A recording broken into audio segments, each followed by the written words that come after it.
TikTok, time to rock. We are having a technical question. We have to actually see ourselves pop up to find out.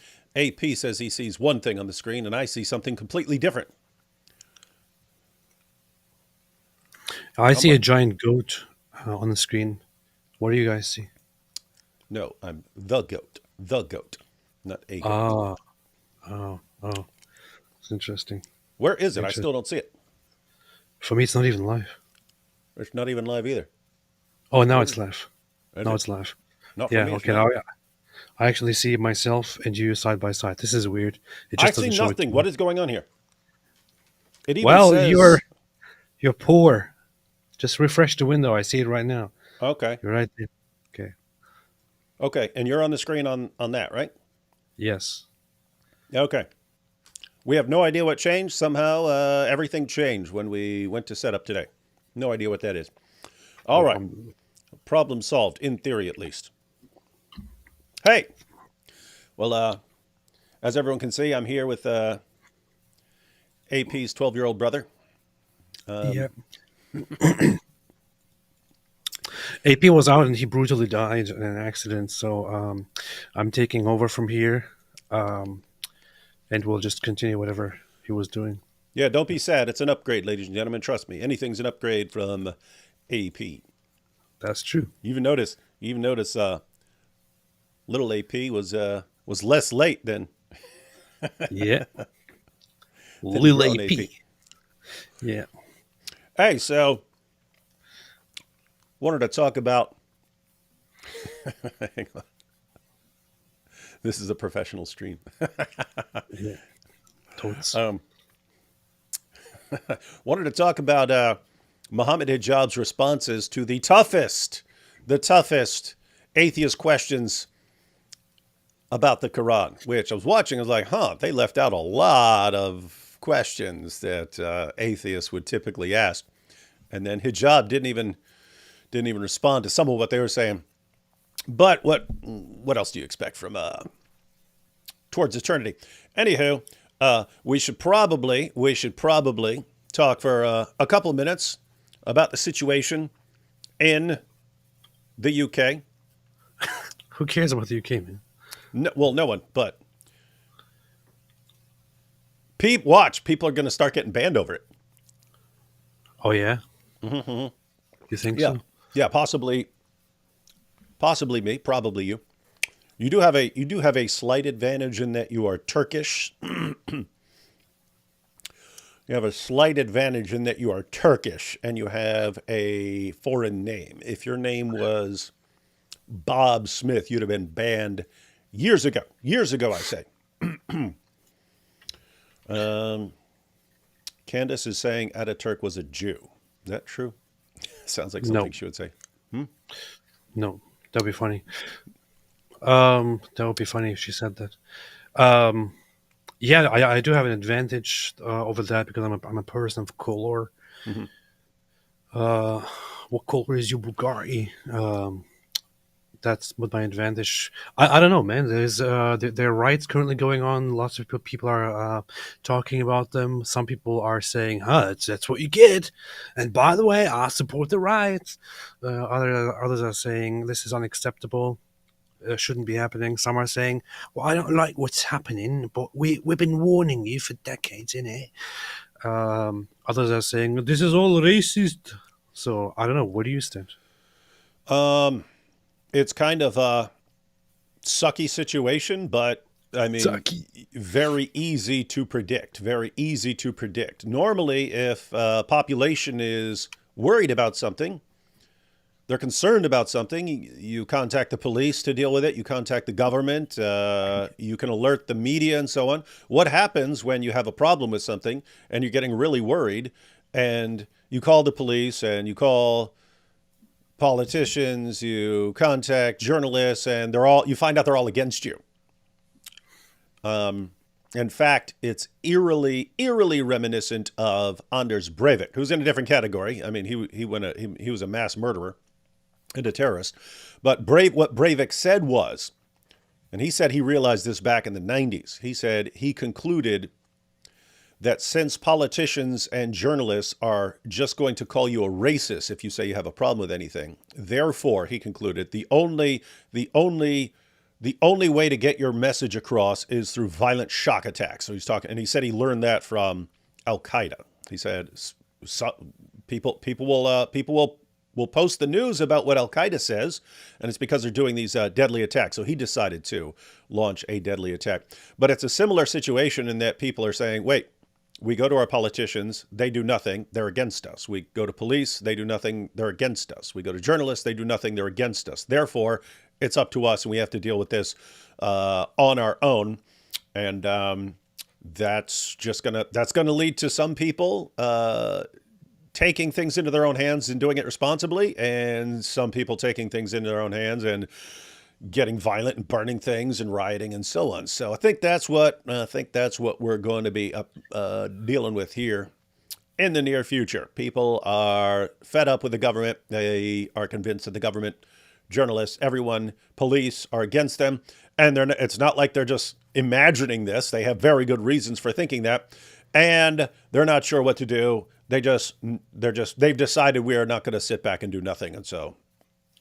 Yeah, the thing is, I would say that nobody should be engaging in riots. It's probably totally the wrong step, the wrong way to go, and it will play right into the hands of people, of authorities, and of people who want to, vilify those who have been concerned for a long time.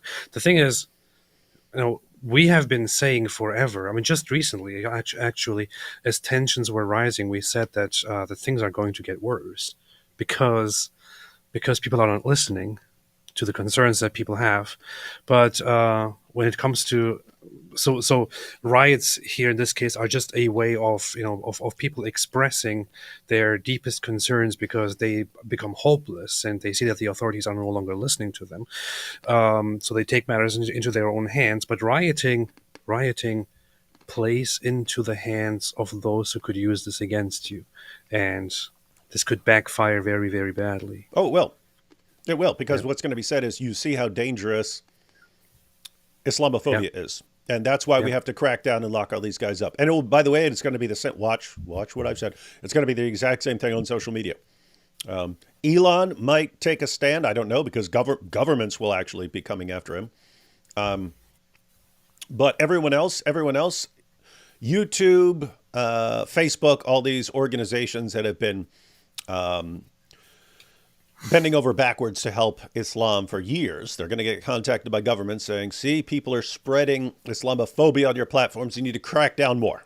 And they will. They always do. In fact, that historically, even though I've never supported violence or called for violence or anything like that, historically, it's after something happens that I would always start getting content banned. In fact, that video that Nabil and I made years ago where we got slapped around at the Dearborn Arab Festival, that video was up for like a year, and it was a couple days after the Anders Breivik attack that I got contacted saying, we're taking that video, we have to take that video down because it's it's causing problems. And what they actually mean is, after the Anders Breivik attack, Muslims contacted YouTube and said, hey, we're worried about an attack like this in Dearborn because of this video, so you have to take this down. And they did.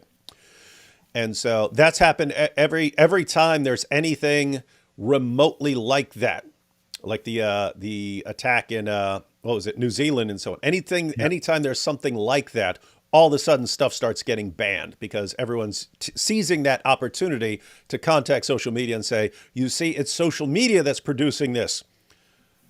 It's social media that's producing this Islamophobia, not all the stuff that Muslims are doing that's causing people to react in this way. It's social media, therefore you have to ban all these accounts.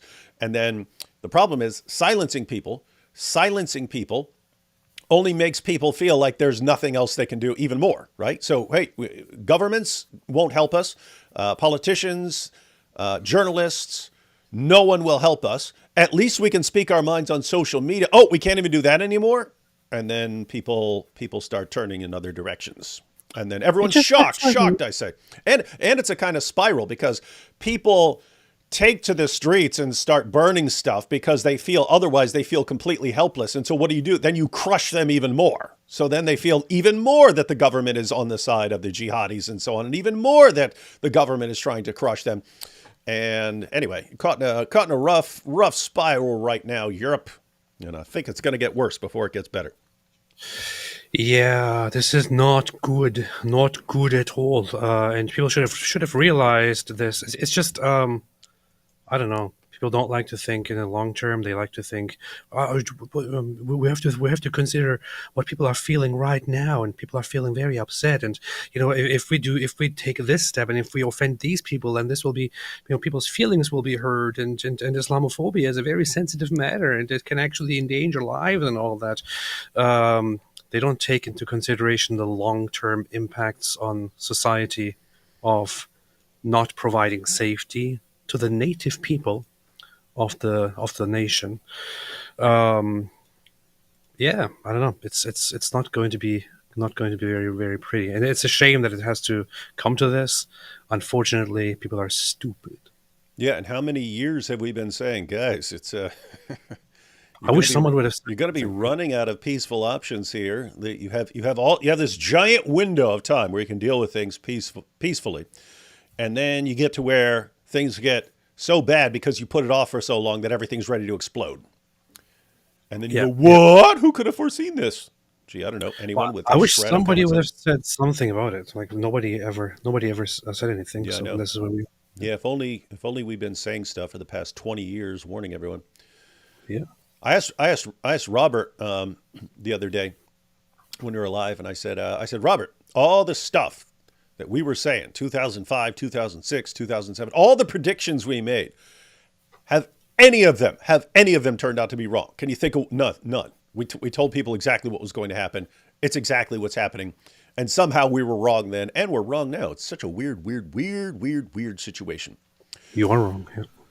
Yeah. Anyway, we'll be talking. I'm sure we'll be talking about this stuff. We should set something up where we go through some video clips and stuff of what's going on.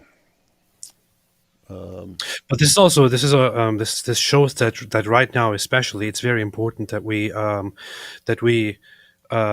stay as sensitive toward people's feelings as possible, and don't engage in Islamophobic content, because this is bad. That's the problem. Right, and that's why we want to actually show how not Islamophobic we are.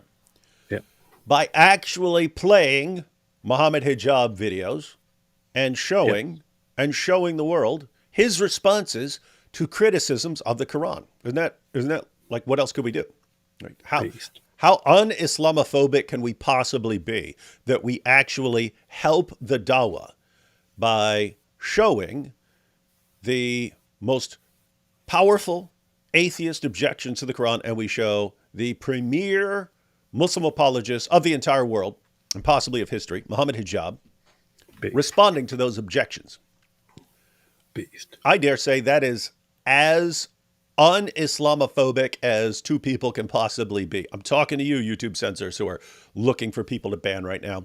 We are as un-Islamic, we are as anti-Islamophobic as someone can possibly be. We're helping the dawah during this episode. Yes, it's not enough to not be Islamophobic. You have to be anti-Islamophobic. Yeah. Silence is violence. So we can't remain silent. We have to help the dawah. Let's take a couple super chats, and then we'll jump into this video where, AP, you're no longer in the full donkey brain atheist category. But try to. You haven't watched this video we're about to go through, have you? Okay. No. Try to think of way back when you were an atheist. Try to think of when I was stupid. The main verses that you would have raised objections to as an atheist. Yeah. Because I think they got two. I think they got two of them. I think they got two of them right. That would, like, one would definitely be probably top 3 or 4, and then one would be definitely top 10. But they're definitely leaving some out that you would think. Anyway, let's take a couple super chats and we'll jump into the video. This is AP's little brother, PP. AP's beardless little brother, PP. That's a good name. Leather straps with a vertical smile says the riots in the UK are a symptom of deep rage. Yeah. And keep in mind, I mean, That's what they do. yeah, this isn't some weird thing. Historically, uprisings and so on against governments and so on, those are fairly common. We just got to a stage of civilization where we think, hey, now we've got governments that are set up in ways that we can bring our grievances to the government and the government can deal with those things. And we've got a good system. And if there's injustice somewhere, someone's not doing something right, then the media is going to go in there and they're going to expose it. They're going to bring it into the light. And that's how things are going to work. And you end up with a system that works pretty well until the government stops doing what it's supposed to do and journalists stop doing what they're supposed to do and so on. And then the whole thing breaks down and you go right back to uprisings. So get used to it, ladies and gentlemen. Yep. Prayers for my mom, please. She's back in the hospital for an issue. I don't have the details yet regarding her surgery site on her leg where they removed lymph nodes and that had cancer. Yeah, the more I hear about this cancer, the more I don't like it. I still think it's a cool thing, but I wish her all the best. Yeah. Mohammed Hijab was shocked by the Hadiths demanding men to be breastfed if they want to work with non-relative females. I think there's more Hadiths demanding this than there are saying apostate execution. There are quite a few. There are quite a few Hadiths talking about the breastfeeding adults. And we all remember Mohammed Hijab's famous response to to a Muslim when he said, can I suck your wife's tit? Guys, don't think I'm just being gross here. That's an actual quote. Wasn't that the quote? Yeah. Can I suck your wife's tit? He was actually having issues with the whole hadith about breastfeeding, and was saying that this is just he was having an issue with rulings derived from that, which traditionalist Islamic scholars have defended, and then these other Muslims were getting into a discussion with him and were defending that this is a traditionally acknowledged, well-known ruling, and he shouldn't be criticizing it and all that. And his response was, "Okay, can I suck your wife's tit to make her my mahram?"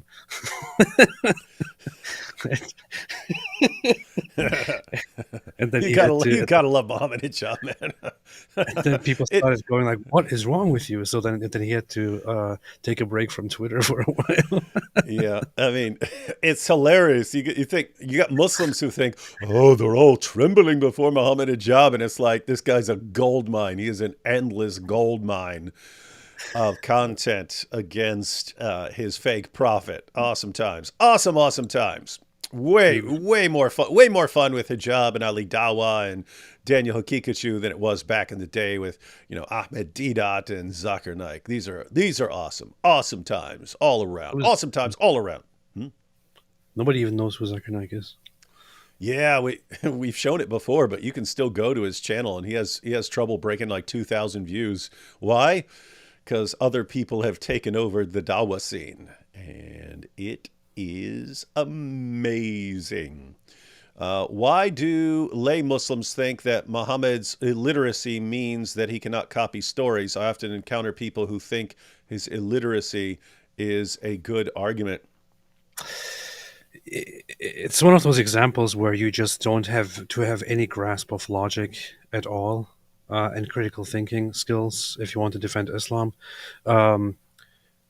When we suggest that the Quran contains stories and narratives that were taken from older beliefs, and that were kind of twisted and faked and whatever, they say, "Oh, how can that be? Everybody knows that the Prophet Muhammad was illiterate. He couldn't read. So how could he have taken stories? It's impossible.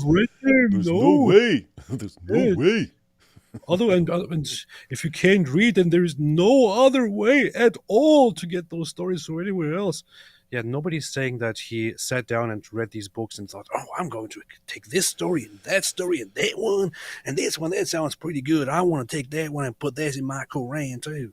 That's not what we're saying at all.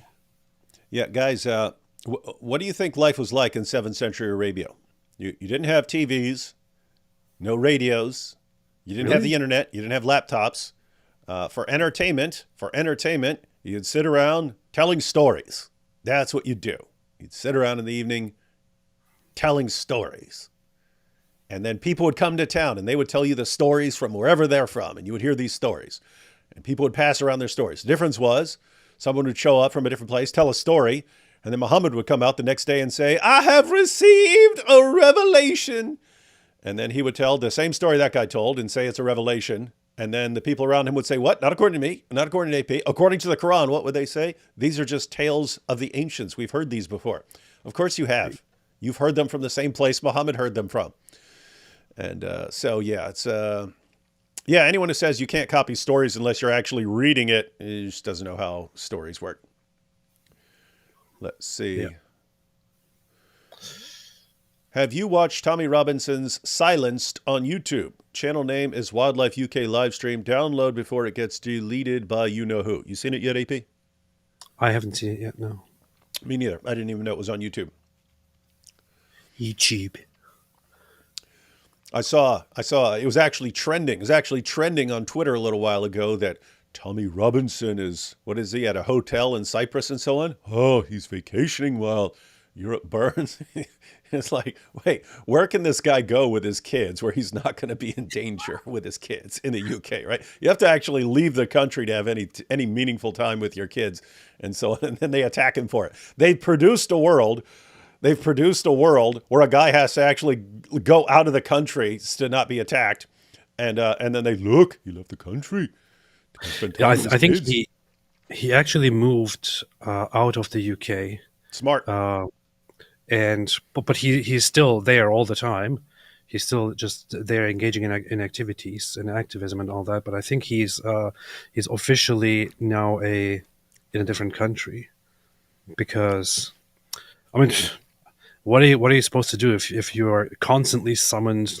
Again, the authorities want you because you did this one thing where you talked about grooming gangs, and this is not okay with the court. Therefore, you have to be arrested and questioned and so on. I guess the guy was eventually sick of it and decided to move away. Yeah, and I've pointed out because, I mean, I've had my fair share of encounters with police in the past. It was a completely different vibe in Dearborn, where police can show up, they can lie about you. And keep in mind, other people have experienced that in different areas. But dealing with this issue where we're not going around committing crimes, we're not doing stuff, we didn't have bad run-ins with the police up there and stuff. It's just Muslims are complaining about us, and police show up and say we did all this stuff that we didn't do. The reason that's so creepy is ordinarily, if I have a problem with someone, or someone's doing something, or someone's going to attack me or something like that, there's a situation, you can call the police and say, hey, there's someone over here who's dangerous or causing a problem. Then police show up and they enforce the law. What do you do if you can't call the police because they'll lie about you and then throw you in jail and there's nothing you can do about it? Now, fortunately, here in the U.S., you can actually go above them, right? You could go above them. You could take them to court, which is what we did, and we won. But imagine being in the U.K. where, hey, these guys are doing something. I want to do a peaceful protest, and then police come after you. And then what do you do? Like, what do you do? The government's after you. Police are after you. Everyone's after you. And they're trying to make an example out of you as to anyone who would speak out. What do you do? Does there come a time when you just say, you know what? I'm not safe here. My family's not safe here. We can't call the police because they're on the side of people who want me dead, and they want to just lock me up and hit me with trumped up charges and so on. So I don't know. Rough stuff. Especially if you really want what's best for your country and you see that happening to it. Gotta suck. Yeah. Rest of the world, take warning. Although I suspect it's going to be happening everywhere in the West.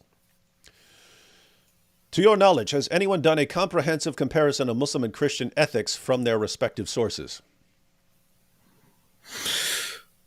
I've always thought about doing something like that, but I haven't. Anyone else in the chat might have a response to that. I can't think of anything. I mean, I can think of lots of articles where we've done comparing individual topics and sort of general things, but not something that's comprehensive. Y'all should get an MMA guru on. He's in UK and fed up. Y'all should get MMA guru on. He's in UK and fed up. Who's MMA guru? You know who that is? Never heard of it. Hey, speaking MMA of MMA gurus, you see your boy Jake Shields complaining about brown people in the UK. Did you see that? I haven't seen it. It's been amazing. So you had Andrew Tate, who was the hero of the Dawah guys last year and the year before, their hero, the savior of Islam. And then he was just listed on Five Pillars UK top 10 list of people who are inciting the far right riots. So they threw him under the bus. And then you've got Jake Shields, and it's the same thing. That was their best buddy and their hero when he's blasting away at Jews. But guess what? Jake also had the problem with anyone who's not white, and now it's, oh no, what are we gonna do? Yeah, I mean, this is just one of those examples where Muslims seem to be, lots of them seem to be unable to comprehend that they shouldn't just be making alliances with everyone who supports them on one or two things, because it just backfired on you. Yeah, everything. Oh, hey, there's some communists. Oh yeah, you be on our side. Oh, here's some LGBTQ. Yeah, you be on our side. Yeah. We'll all be on the same side. Oh, this guy's a complete racist, but since he's a racist and a white supremacist, he also hates Jews. Yeah, you be on our side. You be on our side. You hate Jews. We hate Jews. And then, everything's breaking down. Alliances are going to be shattered right now, ladies and gentlemen. All the alliances you've seen forming are going to fall to pieces. Are the 72 virgins green birds? Well, they better be, if all the jihadi green birds are going to be banging them. Oh my goodness, I love hijab. I'll be his cake if he gives me his pastry bag. Proud to be an AP fan. What? Oh, it's Gay P. I didn't see who it was. It was Gay P. Nicholas says, can someone explain the name Mohammed Hijab? If that's his real name, that would mean his grandfather actually named his father Hijab, really? Yeah, his real name actually has a different spelling, like Hijab or something like that. He went with Hijab as like a pseudonym type thing. Yeah, he did have a name modification as a pseudonym, something like that. Yeah, it's his name is Mohammed Nabil Hijab. And yeah, that's it. Let's see. Couple more and then we'll jump into this video. Hi, David. I sent an email to your address from Answering Islam. Did you see it? God bless you guys and your families. I am not sure. Was it Pants Schmance? Does it say Pants Schmance on there? Because I can check. I'll look around for it. I can do a search for Schmance. Fedor says, Dawa Wood and Apis, you two anger me so much. My leather straps break and make my undies take the skid mark of the beast. Repent and recite the Shadubi now. The Shadubi. Thank you both for your awesome work. This is funny. I just actually decided to look something up here and see. So the hijab last name with the spelling hijab, often Latinized, is a very common name in Egypt, and it is related to the hijab curtain thing, and it is historically it may have been used or is used by families that may have been involved in textile or garment industry. That's interesting. Yeah, that's some really important information to know in case I'm ever on Jeopardy and that comes up. Hey, here's a good one. What's the most garbage argument in the Quran? A, 223. So that's 223 is produce a chapter like it, produce a surah like it. 482, that's if it had been from other than Allah, they would certainly have found much discrepancy or much contradiction. How can God have a son without a wife? Or how can children of God, how can they call themselves children of God if God punishes them? I can think of a few more that are actually really terrible, but yeah, these would be some really, really, really bad ones. I don't even know. I mean, they're all so bad. This is a good reminder. Perfect topic for a video. The worst arguments in the Quran. I'm screenshotting this. What are the worst arguments in the Quran? We could do a collaboration on that. Yeah. And yeah, we could go back and forth. And keep in mind, some of these actually get very interesting because Take something like, how can Allah have a son if he has no wife, right? That's something that is, one, it's stupid. It shows he doesn't even understand what they're responding to, because the argument is not that God produced some biological son or something like that. So one, it shows that the author of the Quran is ignorant as to what he's even responding to. But then you also have the passage about Mary, when Mary asked the exact same thing, when the Spirit tells her, hey, you're going to have a son. And she says, how can I have a son when no man has touched me?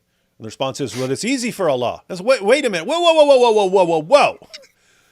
So when someone talks about Allah having a son, no, it's impossible, because you need husband and wife to produce a son. Oh, okay. So that's the rule. And then Mary raises the exact same objection. Wait a minute. I would have needed to have done something with a man for this to happen. No. It's actually easy for Allah. So in other words, there are layers to some of the problems with these arguments.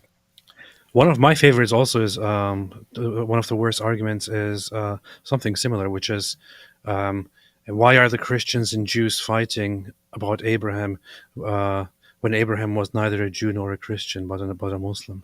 Mm-hmm. It's just so dumb.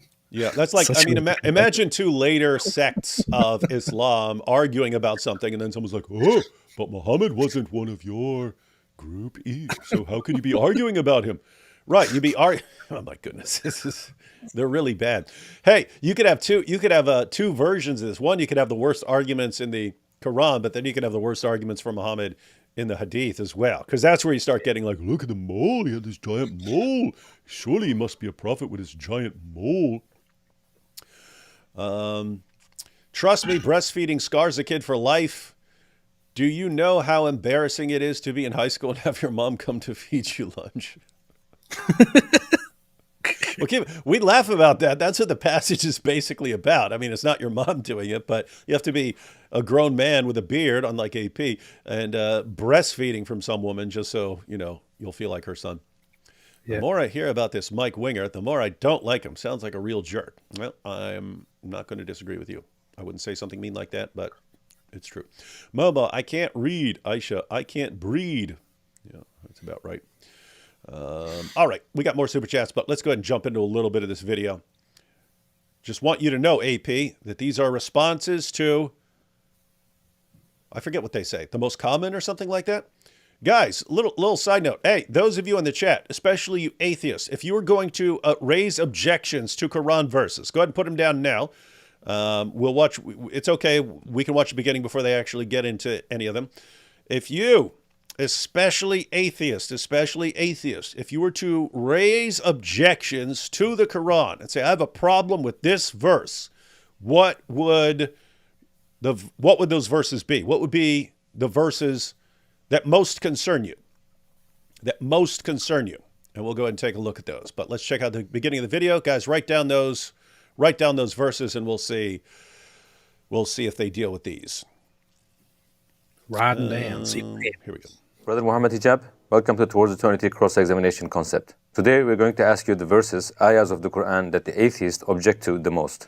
That's why I asked the question. It's the verses that atheists object to the most.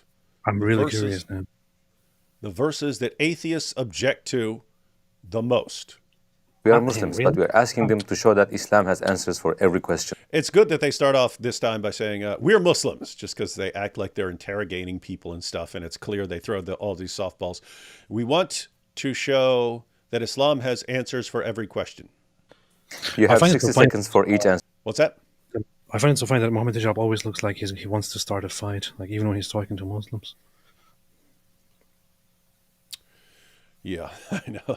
At least he's not doing this thing like he does in his videos. If he's making a video against someone who criticizes Islam, he leans back like this to give the impression that he's looking down upon them. He leans back like this.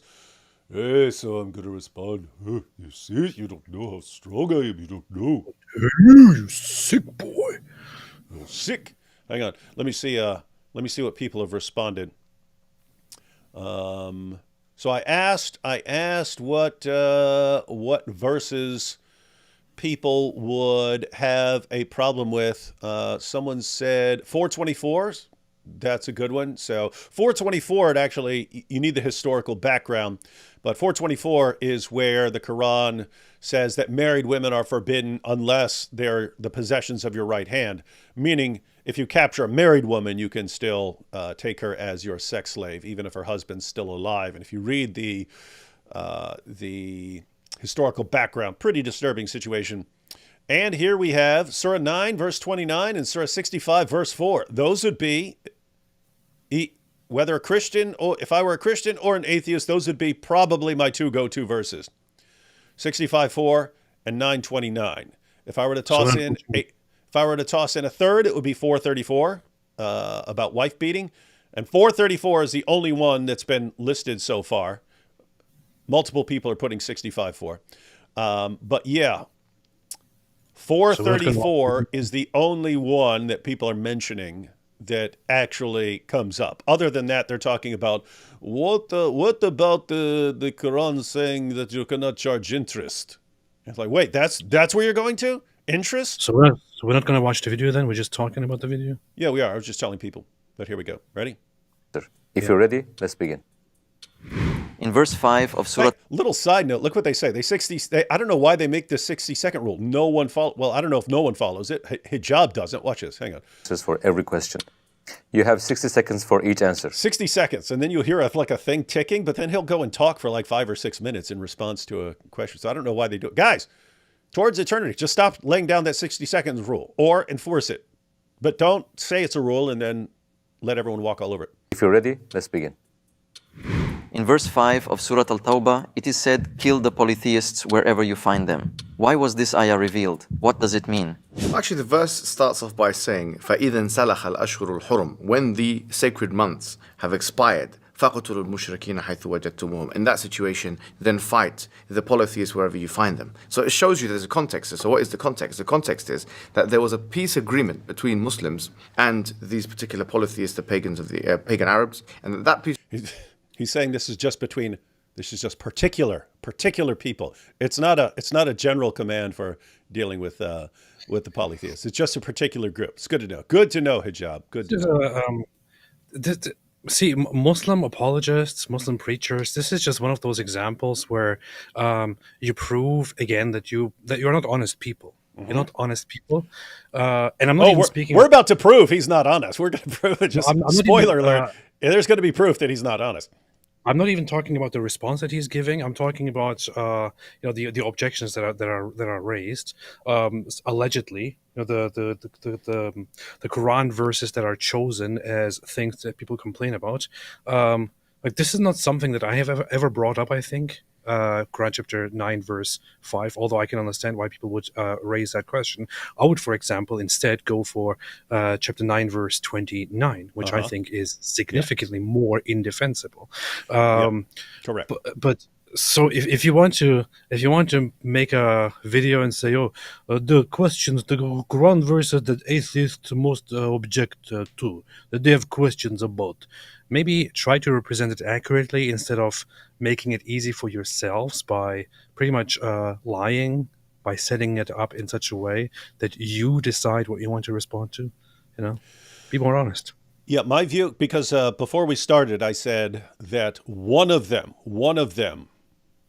verses they bring up would be like top 5, and that's 434. That's what they're going to deal with next. That's the wife beating.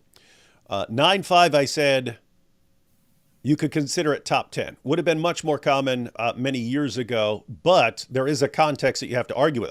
It is in the interpretations of the commentators, it is as bad as it sounds. It's as bad as it sounds, but you have to actually go through it and go through commentaries, because it is significantly confusing, as you're about to see from his explanation. And so I'm like you, 929 is clearer, and it's easier to go through the historical context. You can just read one passage from Ibn Kathir. It explains the historical background and stuff. So yeah, much easier. But anyway, they give 2 verses that might fairly commonly be brought up by atheists, and the rest just aren't. But no, they didn't have to say these are the ones that atheists come with most frequently. You didn't have to say that. You could have just said these are verses that atheists have raised concerns about, and then you're fine, because any of the verses you're bringing up are things that people have complained about at some time. Don't know why there always has to be this level of exaggeration. Listen to what atheists actually say and then respond to it. We will. Treaty was severed from the side of those people on the other side. And as a result of the severance of this peace treaty, this was a command that was put forward. Then fight them now, because now they have broken the political peace treaty that was in place. And even if you look at the verse right next to it, okay, which is verse 6, it says, وَإِنْ أَحَدٌ مِّنَ الْمُشْرِكِينَ اسْتَجَارَكَ فَأَجِرْهُ حَتَّى يَسْمَعَ كَلَامَ اللَّهِ ثُمَّ أَبْلِغْهُ مَأْمَنَهُ. That if one of the disbelievers comes and seeks safety from you, then give safety to him until he hears the words of Allah subhanahu wa ta'ala. So which shows you the following. It shows you that even in a situation of war, there are ethics of war that Islam puts forward, that if someone seeks safety, Islam says go ahead and give them safety. And of course, we all know that the Prophet told us you cannot kill women or children or livestock or cut trees and so on and so forth. So this is a war context. And in the war context, even then you have ethics of war. So this is taken out of context, frankly. It's a war verse. And in this war verse, it's talking about how to deal with the disbeliever. Okay. War context. War context. It's a war context, AP. Well, surprised enough. you don't know that. Here, let's go ahead and read the passage so people can understand why the passage is confusing enough to where this probably wouldn't be our go-to passage if we were talking about if we are raising objections to the Quran. But here, so this is we'll start in verse 1, Surah 9. This is a declaration of immunity by Allah and His Apostle towards those of the idolaters with whom you made an agreement. So, you're now immune from the idolaters with whom you made an agreement. So go about in the land for 4 months and know that you cannot weaken Allah and that Allah will bring disgrace to the unbelievers. Okay? And an announcement from Allah and His Apostle to the people on the day of the greater pilgrimage that Allah and His Apostle are free from liability to the idolaters. Keep in mind these general claims. It's just idolaters. It doesn't say these specific idolaters, blah, blah, blah, blah, blah. Therefore, if you repent, it will be better for you. And if you turn back, then know that you will not weaken Allah and announce painful punishment to those who, what? Disbelieve. Oh. Except those of the idolaters with whom you made an agreement, then they have not failed you in anything and have not backed up anyone against you. So fulfill their agreement to the end of their term. Surely Allah loves those who are careful of their duty. So this is where Hijab thinks, well, at least he says he thinks. I don't know what he really thinks because he's a compulsive liar. But this is where he gets it. So if you have an agreement and they haven't failed in their agreement, then fulfill the agreement till the end of the term. In other words, if you had some sort of treaty with someone, then you can fulfill it to the end of the term. Surely Allah loves those who are careful. And we have, so when the sacred months have passed away, then slay the idolaters wherever you find them, and take them captives, and besiege them, and lie in wait for them in every ambush. Then, if they repent and keep up prayer and pay the poor rate, leave their way free to them. Surely Allah is forgiving, merciful. So, yes. Mm-hmm. Interesting spot here. So when are you supposed to leave them alone and leave them be and let them live? If they repent and keep up prayer and pay the poor rate. In other words, they convert to Islam. Oh! They're going to keep up prayer and pay the poor rate. That's a very interesting context. I think that's a very important context that we should take into consideration. By the way, side note, this was part of Abu Bakr's justification for the apostate wars. Keep in mind, in the apostate wars, there were people who simply renounced Islam. In other words, they were only pretending to be Muslims because they were scared of Muhammad. And then Muhammad died, and they said, we don't have to keep up this charade anymore. There were other Muslims who believed in Islam, but they said, we don't have to pay zakat to you, Abu Bakr. We can just pay zakat how we want. Look at what happens. If they repent and keep up prayer and pay the poor rate.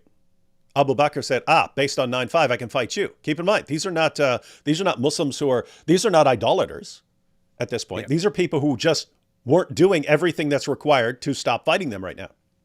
You haven't really repented if you're not praying or paying the zakat as you are commanded by your caliph.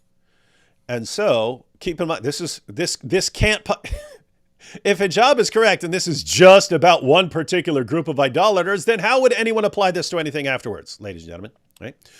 And then you have the other part that hijab was pointing out, 9:6. And if one of the idolaters seek protection from you, grant him protection till he hears the word of Allah. Then make him attain his place of safety. This is because they are people who do not know.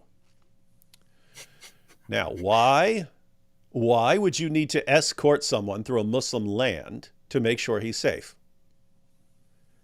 Because the verse before it says, kill the idolaters, right? So if you have some sort of messenger or you have someone who's requesting, hey, I want to find out what this Islam is, you actually have to escort him and protect him because other guys have the command to kill idolaters. This is such a funny, typical Islamic way of defending Islam, of defending, atrocities, where they say, there's clearly an implication of violence. There are clearly violent instructions of, fighting the disbelievers and oppressing them and all that. But hey, I want to point out, just for context, that it does say for those who don't really know yet, who weren't really properly confronted with the idea of becoming Muslims and who are interested, it doesn't tell us to kill them immediately. Yeah. They still have the chance to consider it. And then we can kill them. Yeah, and that's actually going to come out of the commentary. Good to know. Thanks. Yeah, so we heard Muhammad Hijab's interpretation of the passage. This is Ibn Kathir's. Tafsir of Ibn Kathir. So you have, it gives the first two verses here. Freedom from all obligations is declared from Allah and His Messenger, peace be upon him, to those of the mushrikun, idolaters, with whom you made a treaty. So travel freely, O mushrikun, for 4 months, as you will, throughout the land, but know that you cannot escape from the punishment of Allah, and Allah will disgrace the disbelievers. And here we have a discussion of why there's no Bismillah, the beginning of this verse, not really relevant for what we're discussing here. All right, so go to the next part here. Publicizing the disavowal of the idolaters. Allah said, freedom from obligations from Allah and His Messenger is a declaration of freedom from all obligations from Allah and His Messenger to those of the mushrikun with whom you made a treaty. So travel freely, mushrikun, for 4 months as you will throughout the land. This ayah refers to idolaters who had, this isn't what Hijab said. This ayah refers to idolaters who had indefinite treaties and those whose treaties with Muslims ended in less than 4 months. The terms of these treaties were restricted to 4 months only.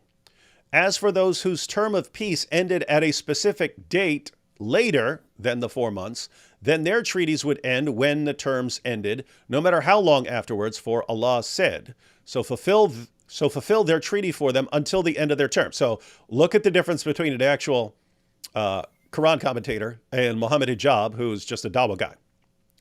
Right? He's breaking it down. They're paying attention. Fulfill their treaty till the end of their term. So Ibn Kathir points out, if it says the end of the term, that means it has a definite limit to the term. And that means that the dismissal of obligations for the treaties was for indefinite treaties. In other words, you say, hey, we have a treaty until one of us violates it. Nope, that's gone. That's gone. It's only treaties that had an end of their term that were longer than 4 months. So if it's shorter than 4 months, it's going to be up. If it's indefinite, it's canceled. And the only others were some sort of treaty that had a short term, like, okay, we've made a treaty for 2 years and we haven't violated the treaty. Therefore, keep the treaty with them until the 2 years are up. But indefinite treaties were gone and the short treaties were gone. And if someone hadn't violated a treaty that had some longer term, like 2 years, 3 years, something like that, you would keep that to the end of the term. Notice this is a bunch of different groups you're talking about here. This isn't one specific group who violated a treaty. This is anyone. These are people that haven't violated their indefinite agreements, and you're doing away with it because they're idolaters. That's not according to me. This is according to Ibn Kathir, who apparently doesn't know as much as the great Muhammad Hijab. So whoever, The verse is read very clearly, just and openly tell you that those with whom you have treaties, you shouldn't kill them. You should just, let them live until their treaties with you are fulfilled. Okay, and then what? yeah, we know what. We know what happens then, right? then it's repent, convert, or die. We know that. Yeah. So whoever had a covenant with Allah, so I'm in the middle here. So whoever had a covenant with Allah's messenger, then it would last until its period expired. This was reported from Mohammed bin Ka'b al-Qurazi and others. We will also mention a hadith on this matter, blah, blah, blah, blah, blah. And several others said the messenger of Allah sent Abu Bakr to lead the Hajj rituals on the 9th year of Hijrah. He also sent Ali ibn Abi Talib with 30 or 40 ayat from this chapter, Surah At-Tawbah. And he recited them to people, giving the idolaters 4 months during which they freely moved about the land. He recited these ayat on the day, blah, blah, blah. The idolaters were given 20 more days and so on. So it's telling them that they had Muhammad's companions were sent out to announce these things. And then so you have verse 3 down at the bottom. Let's see if there's anything else relevant here. Allah says, this is a declaration from Allah and His Messenger and a preface warning to the people, the day of sacrifice, the best and most apparent day of the Hajj rituals during which the largest gather. I'm looking for anything that would support Hijab's theory here. And give tidings of a painful torment for those who disbelieve. I'm not finding anything that this is only for one particular group here and that it doesn't apply to other idolaters. It's because you're not looking. You're not looking well enough. I'm literally sitting here trying. Existing peace treaties remain valid until the end of their term. Okay, this is an exception regulating the longest extent of time for those who have a general treaty, with our time mentioned, to 4 months. They would have 4 months to travel the land in search of sanctuary for themselves wherever they wish. Those whose treaty mentioned a specific limited term, then the longest it would extend was to the point of its agreed upon termination date. Hadiths in this regard preceded. So anyone who had a treaty with Allah's messenger, it lasted until its specific termination date. However, those in this category were required to refrain from breaking the terms of the agreement with Muslims and from helping non-Muslims against Muslims. This is the type whose peace agreement with Muslims was carried out to its end. Whereas Hijab interprets this as, no, it's only referring to specific people who had violated their treaties. Beast. And then we have 9.5. This is the ayah of the sword. Mujahid, Qatada, blah, blah, blah, blah, blah, said that the 4 months mentioned in this ayah are the 4-month grace period mentioned in the earlier ayah. So travel freely for 4 months throughout the land. Allah said next, so when the sacred months have passed, meaning upon the end of the 4 months during which we prohibited you from fighting the idolaters, and which is the grace period we gave them, then fight and kill the idolaters wherever you may find them. Allah's statement next, then fight the mushrikun wherever you find them, means on the earth in general. Wait a minute. AP, I thought it was just one little place and one little group that broke a treaty on the earth in general. That's even worse. That's even worse than I interpret it. It's so funny because just on a plain reading, you wouldn't even understand whatever Mohammed Hijab is saying. And this is a very common way of responding to this objection. When people ask about these verses, the response that Mohammed Hijab gives is quite a common one, but it doesn't even make sense if you actually sit down and read what the verses are saying and think about them and critically analyze them. And the Islamic scholars, the exegetes, they have done it. They have done their work. They conclude that this is a general command to fight the disbelievers, to fight the idolaters wherever they are. So, are we going to listen to Mohammed Hijab, who seems to have no grasp of the text here, even with a basic understanding, or are we supposed to trust the well-known scholars? And keep in mind, best case scenario, even if for some reason you thought Mohammed Hijab was right, you'd have to say this passage is so confusing that Islam's greatest commentators got it wrong. And so it's just Mohammed Hijab who finally understood it. But And to by be the fair, the Quran is a terribly stupid book that is easily misunderstood. But Yeah, the actual takeaway is you can just twist the Quran into anything you want, and that's what the dawah guys do. They twist it up like a pretzel. But check this out. And besiege them and lie in wait for them in each and every ambush. So that's part of Surah 9:5. And here's the commentary. Meaning, do not wait until you find them. Rather, in other words, don't wait until you find them. Rather, seek and besiege them in their areas and forts. Gather intelligence about them in the various roads and fairways so that what is made wide looks ever smaller to them. In other words, you're hunting them down. This way, they will have no choice but to die or embrace Islam. Hey, that's funny. It did sound like it was saying that in verse 9:5. And then here you have, but if they repent and perform the salah and give the zakah, then leave their way free. Verily, Allah is oft forgiving, most merciful. Abu Bakr, I already mentioned this. Abu Bakr as-Siddiq used this and other honorable ayat as proof for fighting those who refrained from paying the zakah. I like to simplify things to make them easily digestible. What this is saying is you should fight the idolaters and basically force them to convert to Islam. And then you can let them live. It does sound like it's saying that, right? Hang on. Yeah. Let's see. These ayat allowed fighting people unless and until they embrace Islam and implement its rulings and obligations. Keep in mind, so this is, if Muhammad Hijab is saying, no, this is just talking about these idolaters who broke their agreement. Okay, and even Abu Bakr is applying this to Muslims who just aren't paying zakat appropriately. Hey, he's like, hey, you're still in that, if you're not paying zakat, then you're still in the 9-5 category and we're coming to kill you. So Hijab not only understands the Quran better than Ibn Kathir, he understands it better than Abu Bakr, Muhammad's closest companion and father-in-law. Isn't this wild? Of course. This is wild stuff, man. Hey, check this out. And then you have, this is so at the bottom of that paragraph right there. In the two Sahihs, so Sahih al-Bukhari and Sahih Muslim, it is recorded that Ibn Umar said that the Messenger of Allah said, I've been commanded to fight the people until they testify that there is no deity worthy of worship except Allah, and that Muhammad is the Messenger of Allah, establish the prayer and pay the zakah. They probably got this wrong. It's probably a misunderstanding. I agree more with what Muhammad Hijab said. There. Yeah. This honorable ayah, 9:5. So keep in mind, guys, Ibn Kathir is connecting this command in 9:5 to Muhammad's claim that he's been commanded to fight the people in general, not a particular group of treaty breakers, people. Until when? Until they stop breaking their treaties? No, until they say that Allah is God and Muhammad is his messenger and they do what they're required to. That's when you stop fighting them. And what do we have here? This honorable ayah, 9:5, was called the ayah of the sword, about which Ad-Dahak bin Muzahim said, it abrogated every agreement of peace between the Prophet and any idolater, every treaty and every term. And so the only exception were if you had a specific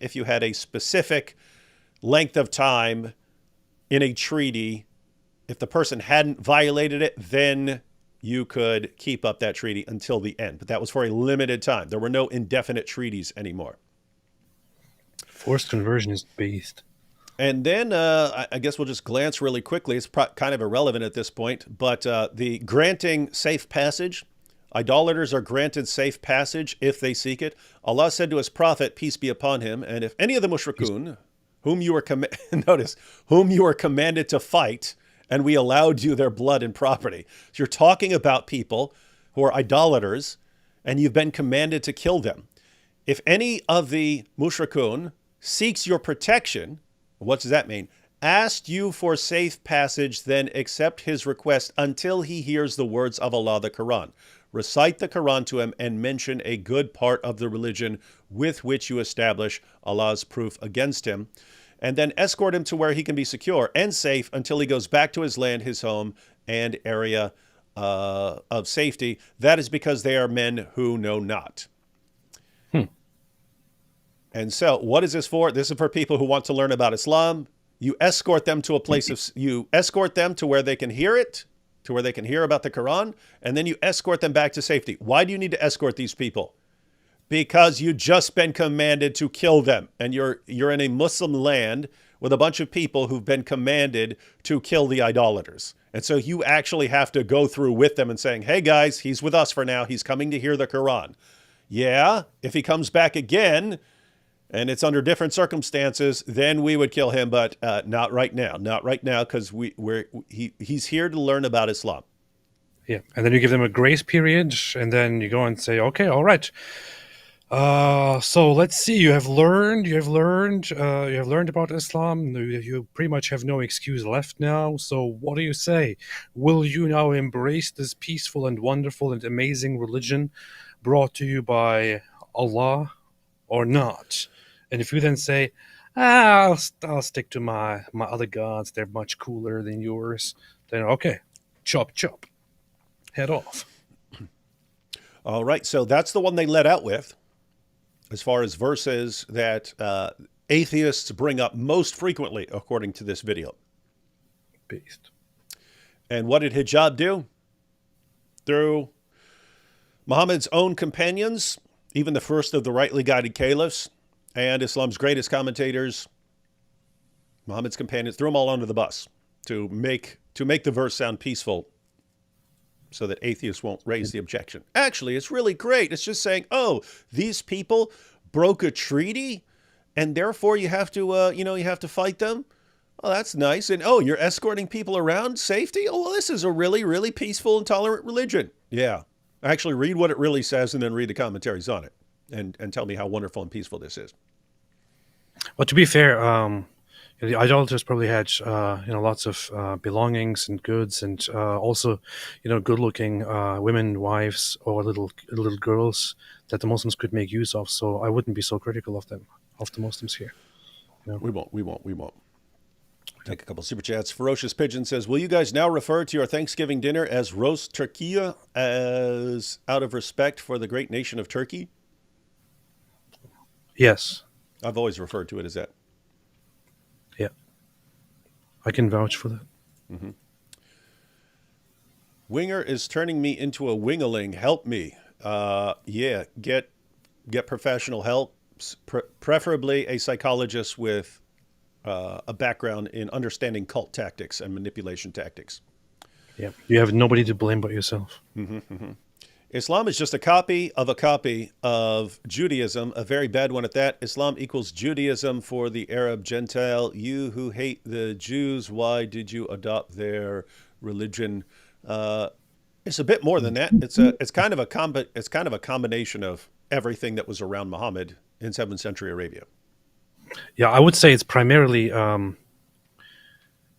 it is Judaism, but it is also, I would say, even more so an appropriation of Christianity and Christian thinking, but then mixed with all of the polytheistic Arab pagan foundation that was present when Muhammad was. Mm-hmm. So it's pretty weird. Yeah, you take it, you mix together everything that was around Muhammad, and you get Islam. And the reason for the issues is the things that were around Muhammad in 7th century Arabia, they didn't mix very well. So you had to kind of mix everything together and then just modify all the stories so that they all kind of lined up. Yep, that's what they do. Mm-hmm. How come one of you guys has no man hair on his chin and the other has hair longer than Aisha's? Shaitan never stops trying to deceive the ummah. That's a good point. Nice. Yeah. Good point. British patriots claiming a hotel for homeless British citizens. Yeah, I saw they were doing something at a hotel. I wasn't quite sure what it was. It was like a Holiday Inn or something like that. Yeah, apparently a hotel that has been prominently and frequently used for asylum seekers. I'm not sure what to think about that. It reminds me of something recent in German history, I think in the 90s, where riots broke out and they burned a place that was an asylum seekers center or shelter. I don't know. It's I understand the outrage and all that, but I don't know. Not sure what to say. It's a bad situation, right? This is what Islam does. It puts you in a bad situation where you have no good alternative. Every alternative you have is bad, and it turns you into something you didn't want to be. It's the same. It's the same situation when after the October 7th attack, you had that Jewish commentator. I saw him in an interview, and then I didn't get his name, so I've never been able to actually find it. But he said basically the situation that we're put in is, imagine a guy pointing a gun at your son. He's got a gun pointed at your son. He says, "I'm going to kill your son." And you've got a gun too, so you can shoot him, but he's hiding behind his son. So this guy's about to shoot your son, and you could shoot him, but he's hiding behind his son. He says, that's the situation. You don't want to shoot him. You don't want to shoot his son, but he's forcing you to do something because he's about to shoot your son, and you have to do something. You don't want to shoot his son at all. His son's not involved in this except as a human shield. So you don't, under any circumstances, want to shoot his son, and he's making you do something you do not want to do. So that's the situation that they're putting us in. And so British people are in this situation of, we would love to get along and have good lives and so on, but we look and you guys everyone's stacking this deck against us, and then you call us racist when we say we don't want our daughters being raped. Well, to be fair, the Jews, they're basically asking for it by refusing to be genocided. So yeah, that's the word on the street. Yep. Why did AP remove his beard? Haram. That is pretty haram. It is. It is. I decided to be more a woman. Yeah. AP enjoyed his role in Mohammed Meets Queers for Palestine a little more than he should have, and he went and shaved his beard. It was the best thing I've ever done in my entire life. Can you make vids on Muslim Lantern? I think Muslim Lantern is that coward who likes to copyright strike anyone who goes through his videos and stuff. But we'll do it anyway because we'll win the copyright strikes. It's kind of interesting to see them do the fake copyright strikes because that gets you in trouble after a while. Let's see. Thank Ezra for all that important timer. That would be an interesting. Because you were an atheist and you would bring up the verse about Ezra. You'd bring up Surah 9 verse 30. So it's not just 929, it's 930. Very relevant. It's one of the primary things that I would bring up. That would be top five. That would be top five for me if I was bringing up objections to the Quran. It's pretty based. Lloyd says, it hurts David when you say this one's a good one. Oh, it hurts David when you say this one's a good one when reading super chats because it means the previous one weren't good. I understand how the Wingerling feel when Winger doesn't have super chats because he knows they have nothing super to chat about. That's true. He does know that. They have some. Yeah, normally it's a good one. Yeah, normally when I say, hey, this is a good one, it's like this is something that's right on topic, or it's something we haven't been talking about, but it is a really, really important point here. Yeah, this one was a good one. Next Olympics opener, Daniel Pikachu does drag queen story hour in search of his next bride. Yeah, why not? Yeah. Surely Allah loves leather straps. Yes, he does. That he does. That he does. I was told that hadith are not the Quran and we should not judge it by them. More opinions, and that the Quran have beautiful stories. Do you have examples? Yeah, Mumu. There are serious people who have a Quran only position, right? Quran only Muslims, like sometimes called Quranis or something like that.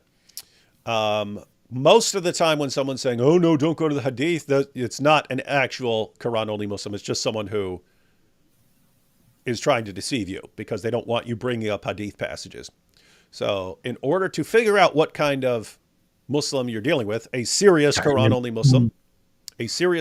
Muslim, or someone who's pretending to be Quran only because they don't want to defend the hadiths, you can ask them basic questions like, what's the Shahada? If they say there's no God but Allah and Muhammad is his messenger, that comes from the hadith. Ask them how many times a day they pray. If they say 5, that comes from the hadith, not from the Quran. The hadith. Yeah, so Quran only Islam has its own set of problems. Namely, you can't understand a lot of passages in the Quran without going outside and understanding the historical context. And so, but it does make it does mean there's less to defend, and without the historical context, you can twist verses a bit more. So that's why lots of people go to that. With that said, there are people who are serious Quran-only Muslims, and so historically there was a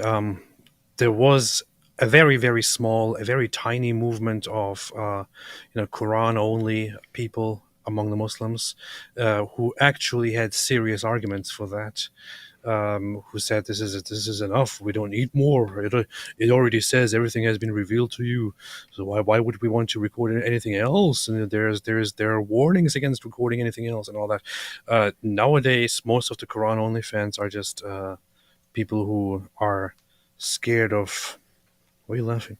People who are scared of the Hadith. That's why they choose to identify as Quran only fans. Yeah, and so you can ask a couple and. You can spot them because they actually have a pretty negative view of hadiths. Matter of fact, the first one I was ever talking to, and I realized, no, this is actually a serious Quran-only guy. I said, so wait, you don't recite the Shahada? And he goes, no, it's shirk. And I'm like, whoa, okay, I'm taking this guy seriously. When he called the Shahada shirk, right?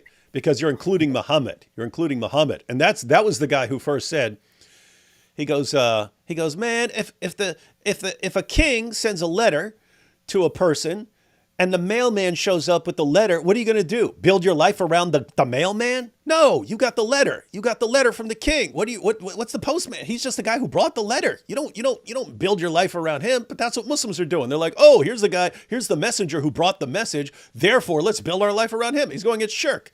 I was like, wow, okay. I believe that he takes that position seriously. Yep. What are you laughing at? You're grinning and laughing like a little kid somehow. No, wasn't. Let's see. Gave it and Gay P. Can we see AP's live reaction to Sal and Shake It Off Dolly music video, please? Also, please get Tommy Robinson on your live stream.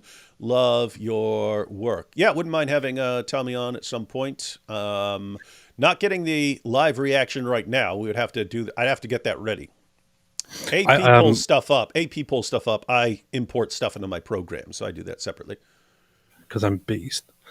I saw recently that Gad Saad had Tommy Robinson on, and apparently the video was not just demonetized, it was also restricted, meaning it's like no comments available, no recommendations, no like function, and so on, just because he had Tommy Robinson on. And the thing is, the reasoning is something about dangerous or terrorist organization, something policy.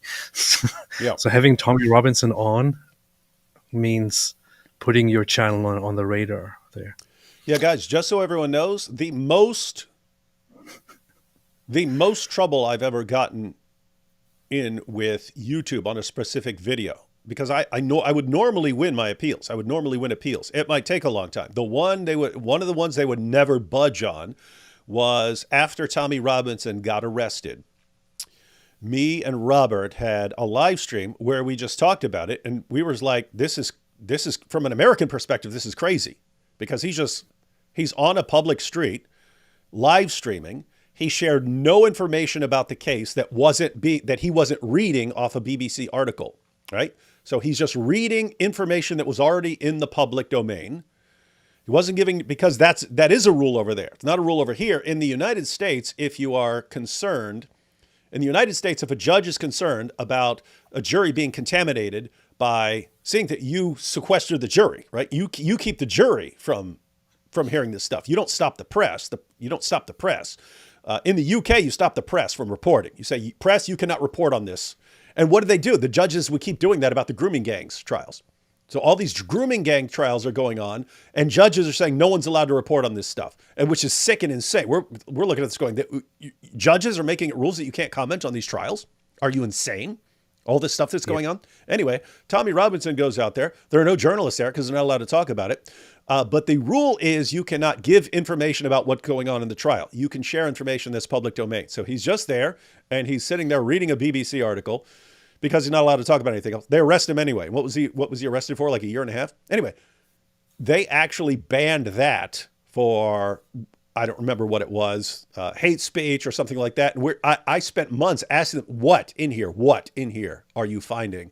They would never respond, and they would never unban it. And so it's actually, yeah, Tommy Robinson will get you in trouble on YouTube. Maybe we do something on Twitter. They've got things on Twitter, right? Yeah. Maybe we should do something. And here we have, hey, you remember this guy, Mercedes F1 fan? Oh, yeah. Used to be a Muslim. He used to talk trash, and then he said he left Islam one day. I don't buy it. Mercedes F1 fan. Here he says, it's either a metaphor or Allah knows best, or you don't know Arabic, religion of 1,000 excuses. Beast. That's true. That is dawah. Indian here. My Muslim friend leaked the boys' group chat when I told him I like a Jewish girl. Isn't leaking the boys' group chat a universal sin? It is. Yeah, your buddy's snitching, man. You need a new friend. Anyway, all right, we ready for the next point? No. There was only two main ones that I wanted to get to. There's some other things in the video, but the other one is Surah 4 verse 34. You ready? Oh no. This is going to be some powerful dawah. I know that one. So 434, that's giving you permission to beat your wives. And I think we're going to catch a little hijab being a little deceptive on this one, but don't believe me. We'll wait and see. I want to ask one of the most popular questions that atheists ask. Does the 34th verse of Surah Al-Nisa say that women can be beaten? Is it true? Yes. Well, I mean, the word used in فَضْرِبْ وَضْرِبُهُنَّ, right? So, and the word daraba, it means hit. Okay, that's what the word means in the Arabic language. It's used in different contexts in the Quran, but the word does actually mean hit. Okay. I think this would be about the only part where he's being honest. The word does mean hit. Hit them. Huh. All right. So we've got that so far. And now things are going to go downhill. Really, it's not meant to be something which hurts the woman. Okay, it's meant to be something which is symbolic. Really and truly, it's meant to be. If you look at the tafsir and what Ibn Abbas and others said, it's like using a stick and something. It's like symbolic. It's not actually meant to cause pain, if you like, And in fact, there is explicit negation, or there is explicit prohibition, I should say. And also there is, in fact, a prohibition in general not to hit your woman. There's a prohibition in general not to hit. Uh-huh. Where do we find that? Hang on. Oh, I know where he's getting it. Let's let him finish, and then we're going to show.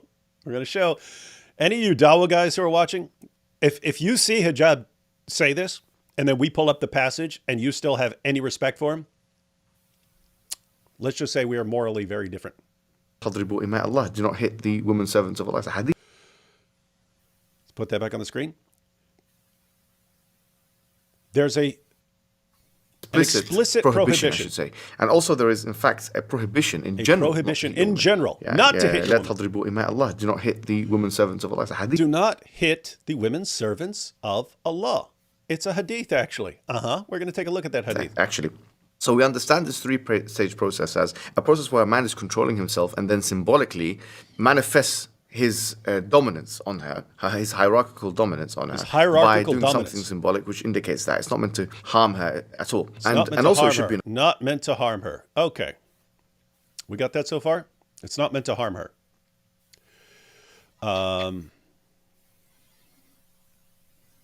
Let's go ahead and look at the verse first. Let's check out the verse. 434. All right. So 434. Men are in charge of women because Allah hath made the one of them to excel the other, and because they spend of their property for the support of women. So good women are the obedient, guarding in secret that which Allah hath guarded. As for those from whom ye fear rebellion, keep in mind, it doesn't say they actually have to rebel. It says you simply have to fear rebellion from them. Admonish them and banish them to beds apart and scourge them. Then, if they obey you, keep in mind, it's the same thing as repenting in verse 9:5, Surah 9:5, right? You kill them until they repent. So you use violence until they repent. What do you do with women here? The same thing. Then if they obey you, seek not a way against them. Lo, Allah is ever high exalted, great. He's great. He's great. All right, we got this so far, AP? Yes. I just have to point out, this is usually interpreted as an escalation. So, as for those from whom you fear rebellion, some translations actually put first, admonish them, right? So that's the first step. You warn them. Second, you banish them to beds apart. So you separate yourselves from them. And finally, you scourge them. So why would a symbolic gesture that doesn't actually hurt be the most extreme thing? You've already warned them. So why is it, what, a symbolic warning? You've already warned them? Because then they would be scared that you will next time severely beat them and hurt them. None of that makes any sense. Yeah, admonish them. So it's an escalation. Admonish them. First you're warning. Then, hey, I'm separating from you. Then this is the last straw. What are you doing? A symbolic tapping with a toothbrush. That's why those never make any sense. That's why they always sound ridiculous. All right, so let's let's go ahead and we'll check out a commentary here. First, we'll have Wahidis with the Asbab al-Nuzul. So those are the situations of the revelation. These are the historical background. This is what happened that led to this revelation. Men are in charge of women, 434. Said Muqatil, this verse, men are in charge of women, was revealed about Sa'd ibn al-Rabi, who was one of the leaders of the helpers, and his wife Habiba blah blah blah, both of whom from the helpers. It happened, Sa'd hit his wife on the face because she rebelled against him. So he hit her in her face. Beast. He hit her in her face. Symbolically. It happened, Sa'd hit his wife on the face because she rebelled against him. Then her father went with her to see the Prophet. Oh, we're going to see the Prophet. He'll give us justice. Surely he will give us justice. So went with her to see the Prophet. Allah bless him and give him peace. He said to him, I gave him my daughter in marriage, and he slapped her. That makes sense. I'm assuming most of us would be pretty ticked off if someone married our daughter and then a guy slapped her. Gave him my daughter in marriage and he slapped her. The Prophet, Allah bless him and give him peace, said, let her have retaliation against her husband. So I'm not sure how this would work if she's going to slap him back. Hopefully not, because he's a man. He's going to be stronger and he's going to be able to take a better shot. So hopefully this is the men from her family are going to slap the crap out of this dude as retaliation. Something like that, right? So he says, let her have retaliation against her husband. As she was leaving with her father to execute retaliation, so slap for slap apparently. So as they're leaving, the Prophet, Allah bless him and give him peace, called them and said, come back, Gabriel has come to me. And Allah exalted is he, revealed this verse, what, 434, that men are allowed to beat their wives. Beast. What is this in reference to? A hit in the face. Is this a symbolic hit in the face? Is that what Mohammed Hijab wants us to believe? This is a symbolic slap in the face? The only slap in the face here is Mohammed Hijab's deception. The Messenger of Allah. Hey, watch what Muhammad, the Messenger of Allah says, right there in the middle. The Messenger of Allah, Allah bless him and give him peace, said, we wanted something while Allah wanted something else. And that which Allah wants is good. What did we want? So Muhammad and the woman and her father, we wanted retaliation to punish this man for slapping his wife in the face. Allah wanted something else. What? He wanted men to be able to beat their wives. And then what does it say? Retaliation was then suspended. There's no retaliation against a man for hitting his wife. And you have multiple narrations that give basically the same story. There you have it. They're in quotations. Oh, Messenger of Allah, so-and-so has slapped our girl. The Prophet, Allah bless him and give him peace, kept saying, retaliation, retaliation, and there is no other judgment to be held. But then this verse, men are in charge of women, was revealed. And the Prophet, Allah bless him and give him peace, said, we wanted something and Allah wanted something else. What is this saying? Saying, yeah, we want to punish the man for beating his wife, for hitting his wife. But Allah says no. Allah says that the man can beat his wife. Beast.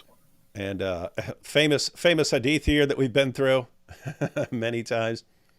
You see how seriously Muhammad took this idea that men could beat their women. Keep in mind, does this sound symbolic? Does this sound symbolic, ladies and gentlemen? This is Sahih al-Bukhari 5825. Narrated Ikrimah, Rifa divorced his wife, whereupon Abdurrahman bin Az-Zubair al-Karazi married her. Aisha said that the lady came wearing a green veil and complained to Aisha, of her husband and showed her a green spot on her skin caused by beating. So this man symbolically beat her until her skin turned green. It was the habit of ladies to support each other. So when Allah's messenger came, Aisha said, I have not seen any woman suffering as much as the believing women. Look, her skin is greener than her clothes.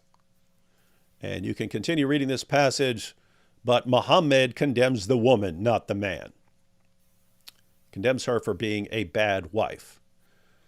So guys, is Muhammad Hijab being honest when he says this is the Quran only refers to a symbolic beating that doesn't hurt her? And this woman is beaten until her skin turns green. And then you have Aisha saying, I have not seen any woman suffering as much as the believing women. The pagan women did not suffer as much as Muslim women. Not according to me, not according to AP, according to Aisha, the mother of the faithful, the wife of Muhammad. She said it. Sounds pretty rough. That sounds pretty rough. So you can symbolically beat your wife by slapping her in the face. It's just symbolic. You can symbolically beat her until her skin turns green. All that's good. All that's good. And this is dawah, ladies and gentlemen. This is dawah. My wife is not obeying me. I'm gonna go there and symbolically beat her. One more hadith, AP. Remember what Muhammad Hijab said? He said there's a general prohibition against beating women. Yes. He quoted it, right? He quoted it. Everyone remember that? We just watched it.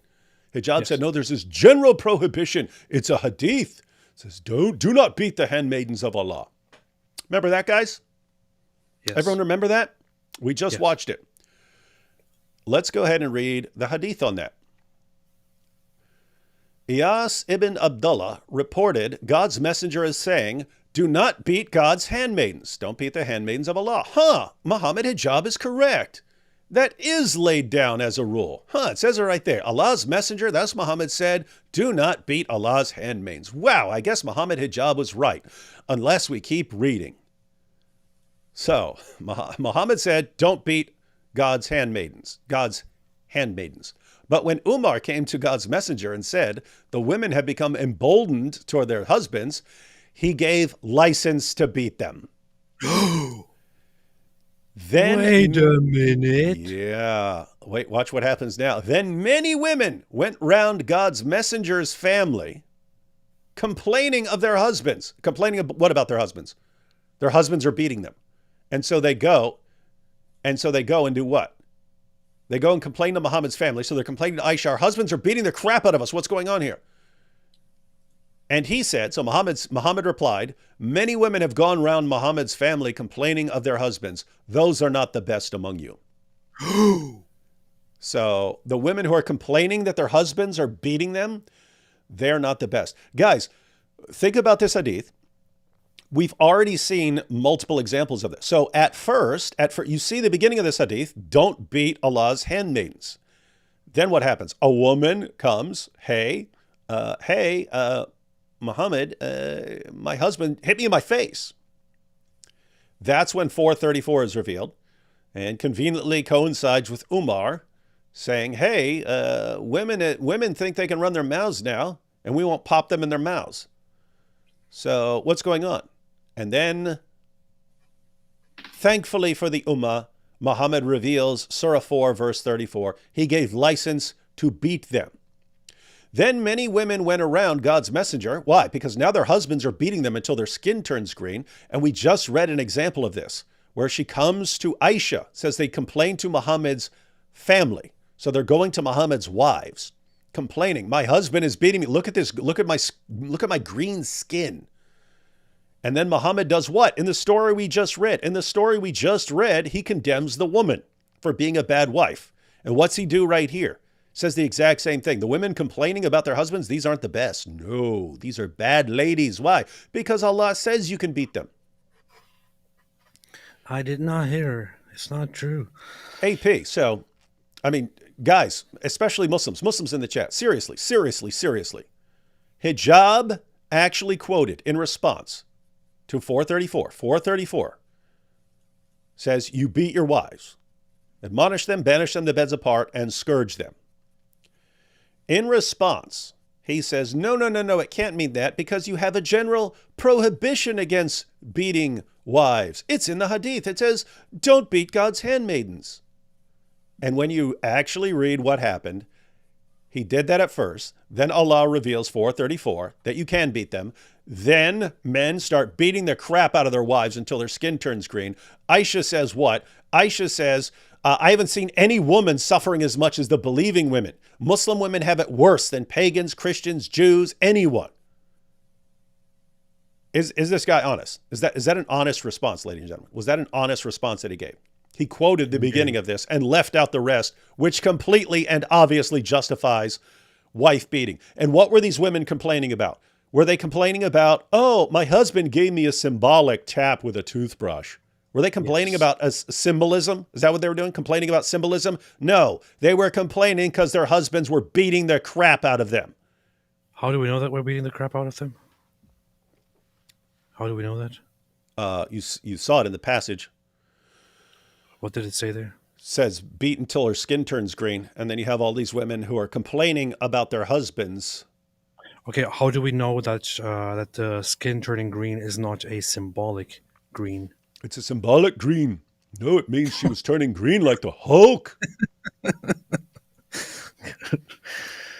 Man. And guys, this is the guy that Muslims think is their golden boy. He's their golden boy. This is nuts. The golden showers and all that. This is absolutely crazy. This is dawah. And guys, those were his best responses. We might look at a little more. No, we will. We will look at a little more of that because.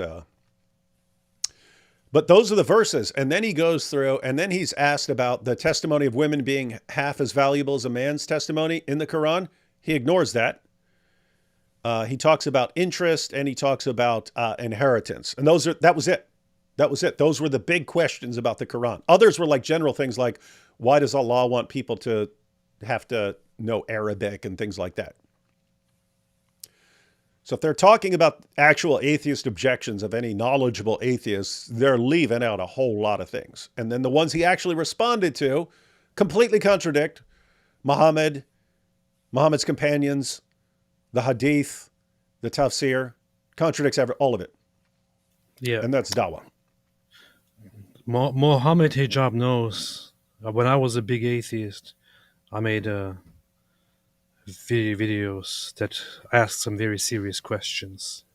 Very serious questions about things that the Quran says. Maybe Mohammed Hijab should take some time and respond to those serious questions. And maybe... Wait, the Towards Eternity, those guys are Turkish? Yeah. That explains it. Yeah. That explains Turks are terrible people. So Turks are terrible people. That's one aspect of it. You should contact them. Be like, hey, you're Turkish. I'm Turkish. You're Turkish. So you guys can be honest. You can be honest with me for once. You can say that. You can be honest with me, Turk to Turk.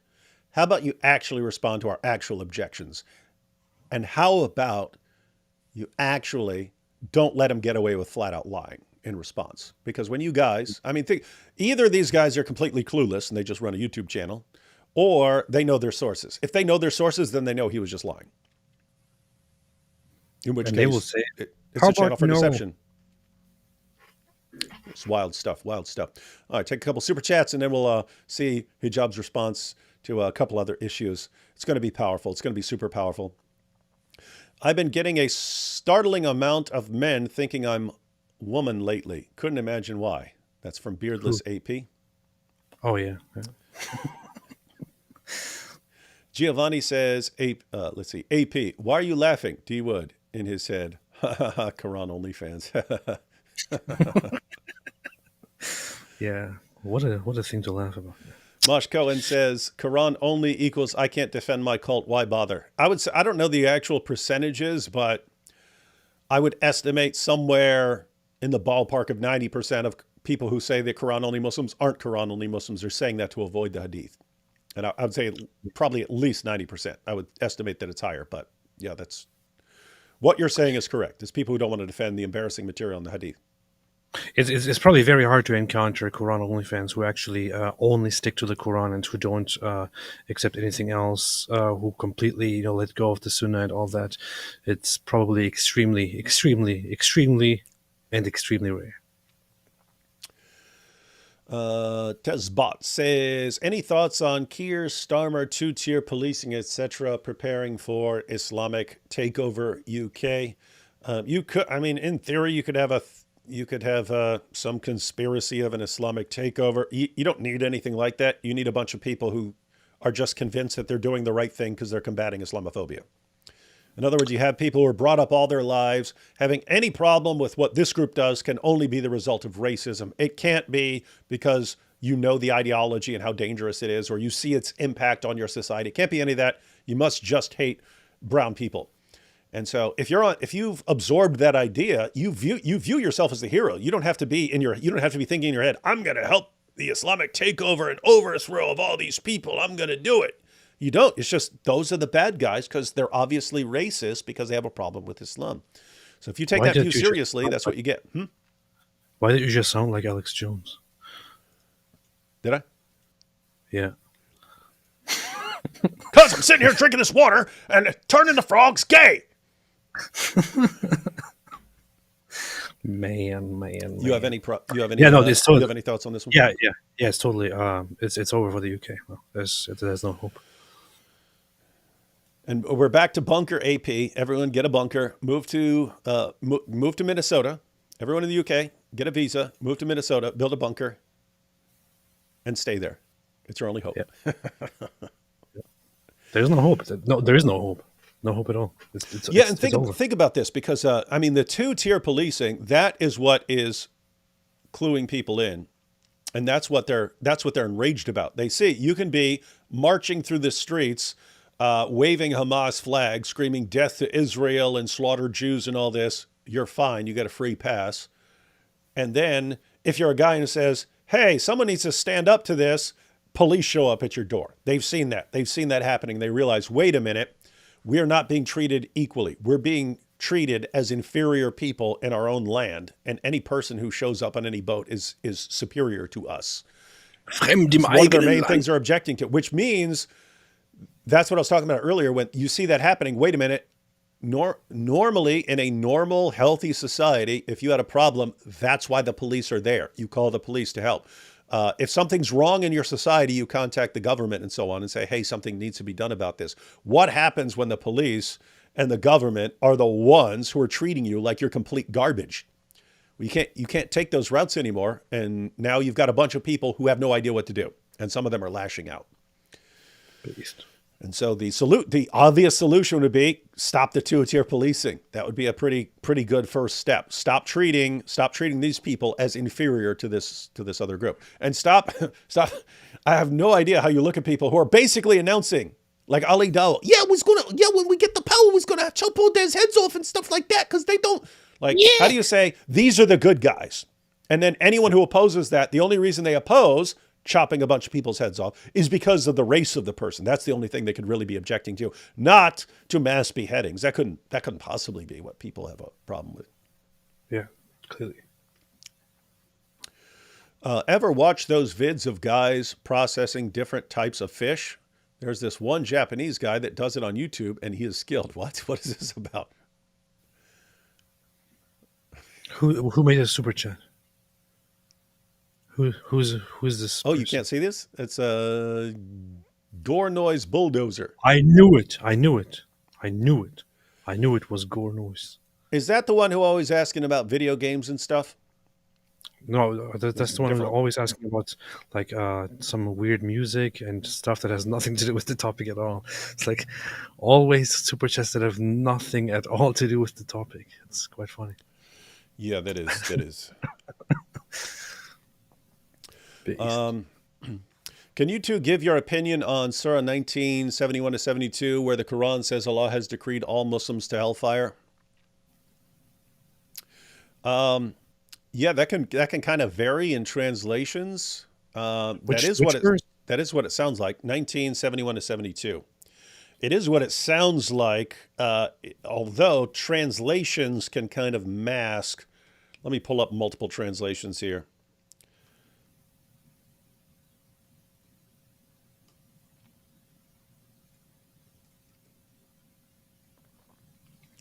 So here is the thing. There's one thing that people might not know very much about Islam is that Muslims in general believe that as a Muslim you will most likely initially go to hell and be punished there for a little bit.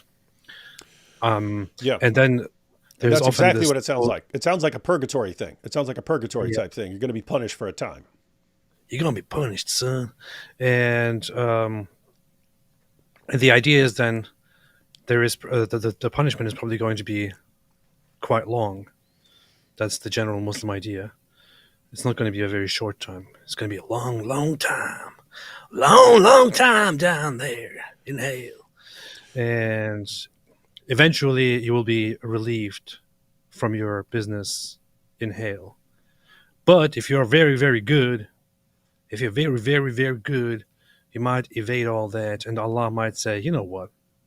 I'm not going to send you down there. You've been good. So yeah, that's what Islam is. Yeah, let me, let's see. 19. Let me show you what I was talking about with the different translations here.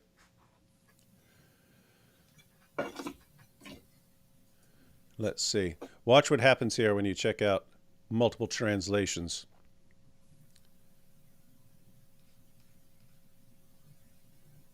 All right, here. So 1971. Look at Pickthall. There is not one of you but shall approach it. Talking about hellfire. There is not one of you but shall approach it. So look what he says. Approach it. That is a fixed ordinance of Allah. So these are Muslim translations. The first four are Orthodox Muslim translations. There is not one of you but shall approach it. Yusuf Ali. Not one of you but will pass over it. So it sounds like you're just passing over it, right? There is not one of you but will pass over it. Hell. Shakir. And there is not one of you but shall come to it. So approach it, come to it. It's like you're getting close to it. Maybe you're looking at it or something like that. And then you have passing over it. Okay. Then you get to Sher Ali and Khalifa. So Sher Ali, and there is not one of you but will come to it. And then Khalifa, every single one of you must see it. And then you get to the non-Muslim translations. Not one of you is there, but he shall go down to it. There is not one of you who will not go down to it. If you're talking about hell and you're saying approach it, it looks like you're kind of getting close to it. But if you're saying go down to hell, go down to it, it sounds like you're going down to hell, right? Rodwell, no one is there of you who shall not go down unto it. So there shall be none of you, but shall descend into the same, hell. But guess what? Those translations are the only ones that make sense. It says, then we shall rescue those who kept from evil, but we shall save those who guarded against evil. Then we shall save those who used to fear Allah, and we will deliver those who guarded against evil. Sound like he's sending you to hell, and then he's going to choose to rescue you out of it. But the way it gets translated by Muslims who don't want to think that all Muslims are going to go to hell, looks like you're getting close to it, but then he's gonna pull you out before you actually get into it. He will say, hey, it's just a prank, dude. Yeah. Psych. Yeah. Tricked you. Chill, man. It's just a prank. You guys are the best. Thank you. And mods too. Yes, indeed. Here we have Giovanni. I love how all the Old Testament prophets have to climb a mountain or have a dramatic scene before they speak to God. But old Mo just has Gabe and God at his convenience like, oh, wait, come back. I got a new rev. Yeah. And then especially when it's like hanging out in his room with Dihya, and it's actually the angel Gabriel.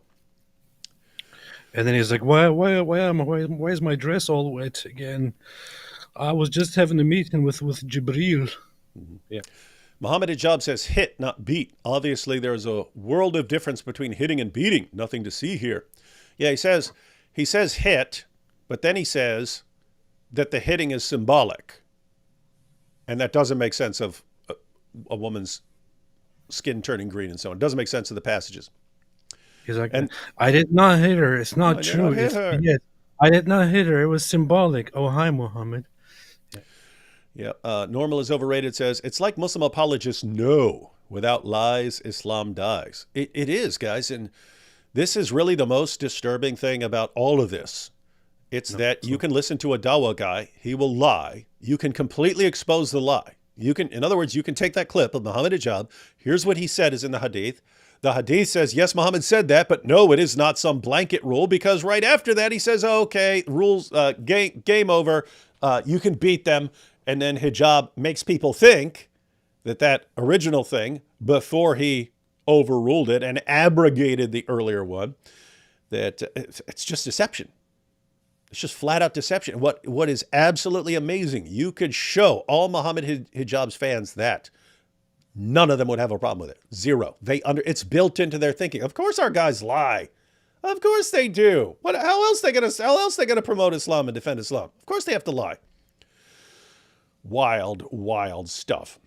It's a wild world out there. Ooh, baby, it's a wild world. At the bottom of the list, there, but thou shall thereof. What? Whomst? At the bottom of the list, there, but thou shall thereof. I don't get it. Whomst? That's from your buddy Giovanni. Hey, Giovanni. Hey, bibbidi bobbidi. Mosh Cohen says, I'm deploying again for 2 months. I want to create QR code stickers straight to your channels. May I? Absolutely. What videos should I use to attract Muslim viewers? Stay safe. Stay safe. Stay safe. Yes. I don't know. Just stay safe. That's all. What video? If someone could watch any video of yours, AP, if a Muslim could watch any video of yours, what would you want him to watch? How Allah got his name wrong. That's the video. That's not the one I would pick from you, but which one would you pick? I don't know. Something where you're blasting. Matter of fact, that is a good one because it's a point that's not normally made. Lots of other points that we make, other people have made them, whereas you're kind of the guy who's making that point. Yeah. Let's see. What's your thoughts on how... Which is very confusing to me to this day, that I am not making that point. What's your thoughts how Israel will respond if Iran attack? Love you, gorgeous pair.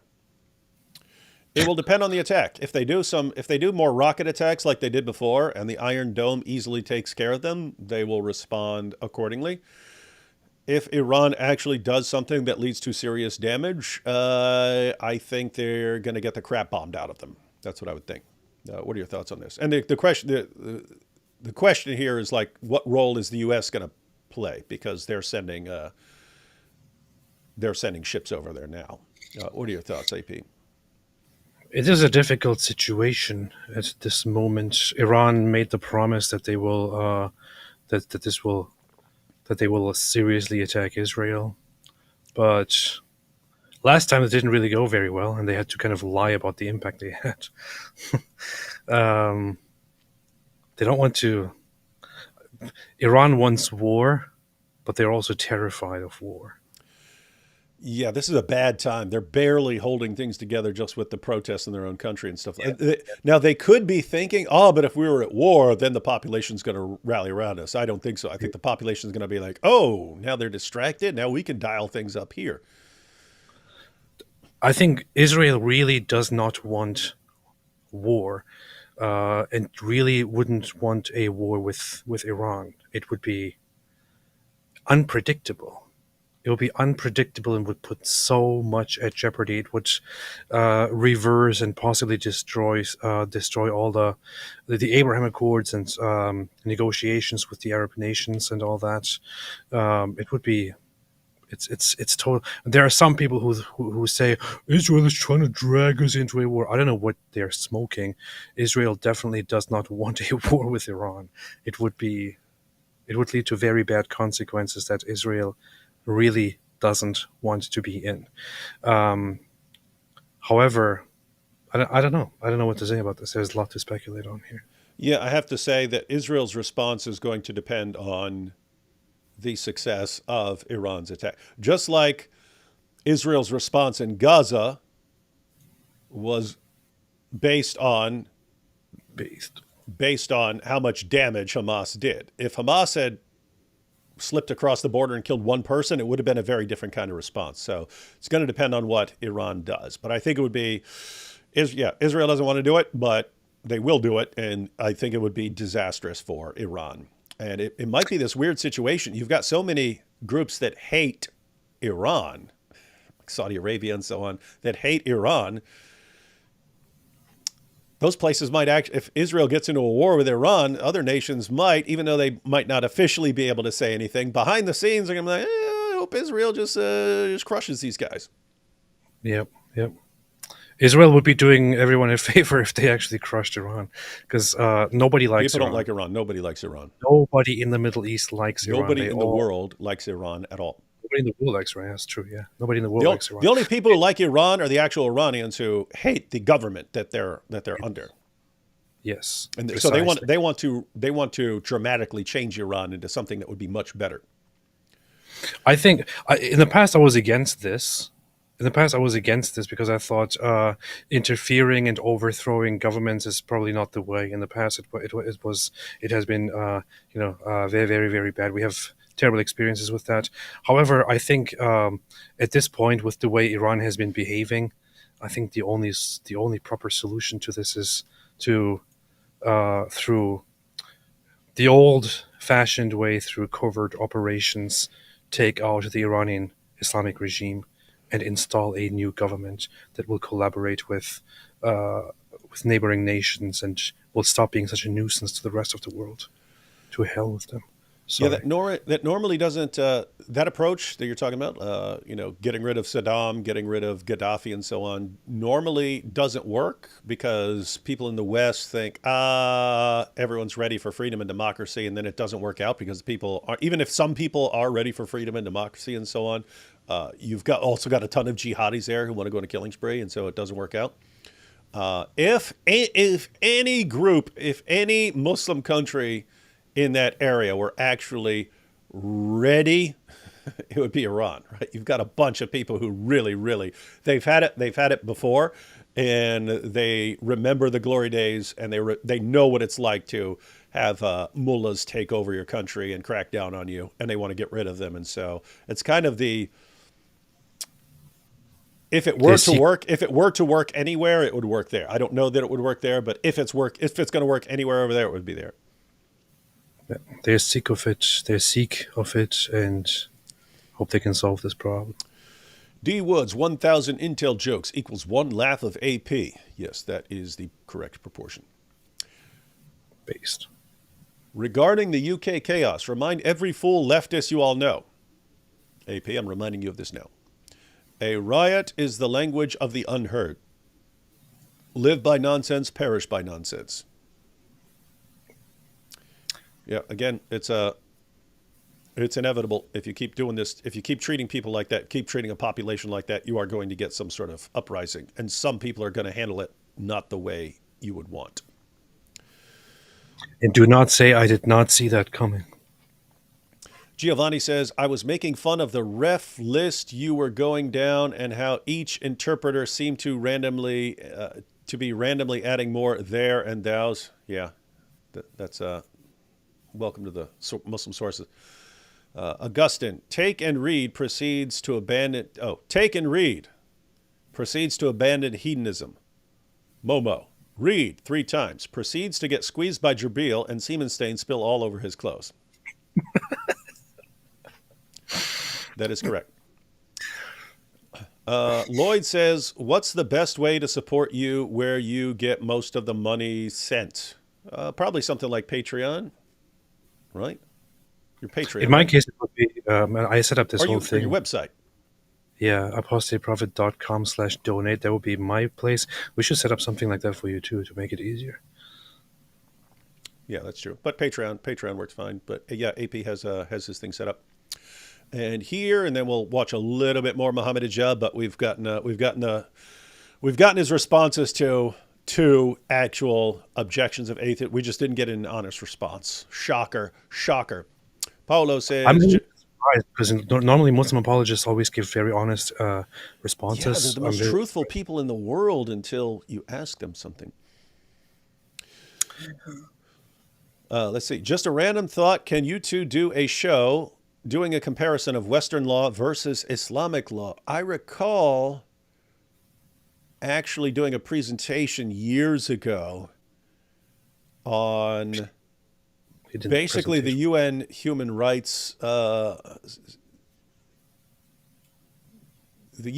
UN's description of human rights, and then how Islam violates it, and violates like every point of it. I remember that a long time ago, but yeah, it might be good to do something just Western law in general and the principles that underlie it versus Islamic law, which undermines that, because that's the thing.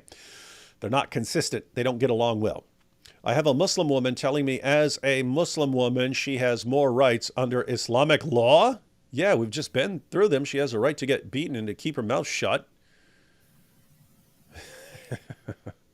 Yeah, I don't know what she's talking about. Paolo, if you tell this Muslim woman she's welcome to join us live for a discussion on these things at some point. Be happy to have a conversation with her and go kind of point for point. And here we have, by the end of the show, AP's facial hair will be fully back. Yeah. I can notice a significant difference even since yesterday. So yeah, fast-growing AP Turkish facial hair.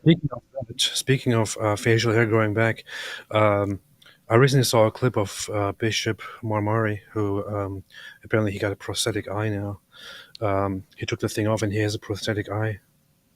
So that's how he preaches nowadays. That would only be acceptable. One, you would want a big cross right in the middle of it. Or if I ever get an eye taken out, I would have like a patch with like a big bling cross on it. Mm-hmm. Or like a bullseye on it and be like, I think I'm scared. And he was speaking about, yes, I have an eye now. It doesn't work, but maybe we can pray and make it work. But he's funny. Hey, real quick, before we watch a little more of what Mohammed Hijab said, when I asked people what objections they would have to the Quran, the one I saw most was Surah 65, verse 4. But we actually had Mohammed Hijab's thoughts on 65:4 from an older video. Let's go ahead and check that out. If you look just at the Quran, you will get the indication that you can have sexual intercourse with a 5-year-old. What? The reason why it's haram to have sexual intercourse with a 5-year-old is not found in the Quran at all. If you just read the Quran, it is halal. It would be halal to have sexual intercourse with a 5-year-old. It would be halal to have sex with a 5-year-old if you just go with the Quran. Keep in mind, guys, he's not saying, just to be fair, he's not saying that it's actually okay to have sex with a 5-year-old. He's saying that if you just go to the Quran, it would be.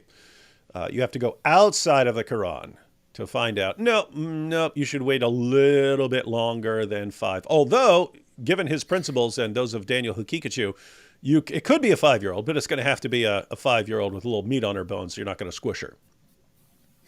In Surah Al-Talaq, chapter 65, verse 4, Allah subhanahu wa ta'ala tells us who you can divorce and who you cannot divorce. And then he says, وَاللَّائِ لَمْ يَحِدْنَ. Never have puberty. وَاللَّائِ لَمْ يَحِدْنَ. And the ones who had never been pubescent before. And by the way, this is very important, yeah? I want all Muslims to be aware of this. These poor girls. Look at all these poor girls here. This is so funny. This is the kind of stuff he usually says during a speech, and this is very important. I want everyone to be aware of this. But then he's speaking about this and how disgusting the Quran actually sounds if you only read the Quran. And he's like, and this is very important. I want all Muslims to be aware of how horrible the Quran sounds if you read it. Mm-hmm. Yeah, and I've pointed out before, so what he's saying here is, If you just go with the speech of Allah, you would conclude that you could have sex with a 5-year-old. And you just heard him say halal, right? You just heard him, everyone, say halal. It would be halal according to the Quran. But in most cases, it's going to be haram because he believes it would be harmful, and he interprets the Quran as he interprets the Hadith as saying that you shouldn't harm people, and he's going to apply that to this situation and so on. And so you normally wouldn't do it with a 5-year-old unless she's, really well developed or something like that. So you're going to wait a couple extra years so that you make sure you don't harm her by squishing her or something like that. But think about what he's actually said. He says specifically, it's according to the Quran, it would be halal. We know it's haram because of going outside the Quran to what other people, including Muhammad, have said. Why is this a problem? AP, you remember when Muhammad said that if Allah says something is halal and you let a man say it's haram and you go with what the man says, you're actually worshiping that man? Yes.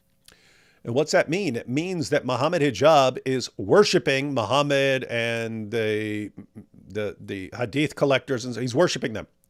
Not according to me. That's according to Muhammad. According to Muhammad, Muhammad Hijab is worshiping.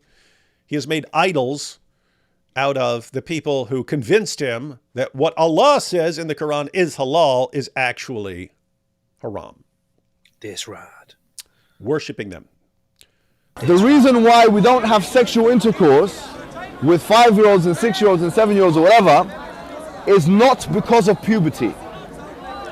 Wait a minute, what did you say? It's not because of puberty, because that verse in the Quran actually says lam yahid. They never had puberty before. You can't go around that. Can't go around the Quran that. doesn't say anywhere in the Quran that the woman has to be pubescent. I dare you to find one verse in the Quran where it says you're not allowed to marry someone based on harm, or you're not allowed to have sexual intercourse based on harm, or you're not allowed to marry someone based on puberty. So I agree. There's nothing there, Muhammad Hijab. Point taken. your Quran alone, you're allowed to have sexual intercourse with 5-year-olds. Get me one verse in the Quran which says the woman has to be pubescent. One verse. I want one verse in the Quran from the beginning of the book to the end of the book which says that she has to be pubescent. So that makes it halal from your perspective.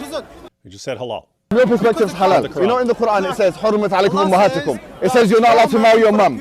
It says you're not allowed to marry your sister, your auntie. Where does it say you're not allowed to marry a prepubescent? I'm looking for one verse that you can say, you pinpoint it and say this is where it says prepubescent marriage or whatever is not allowed.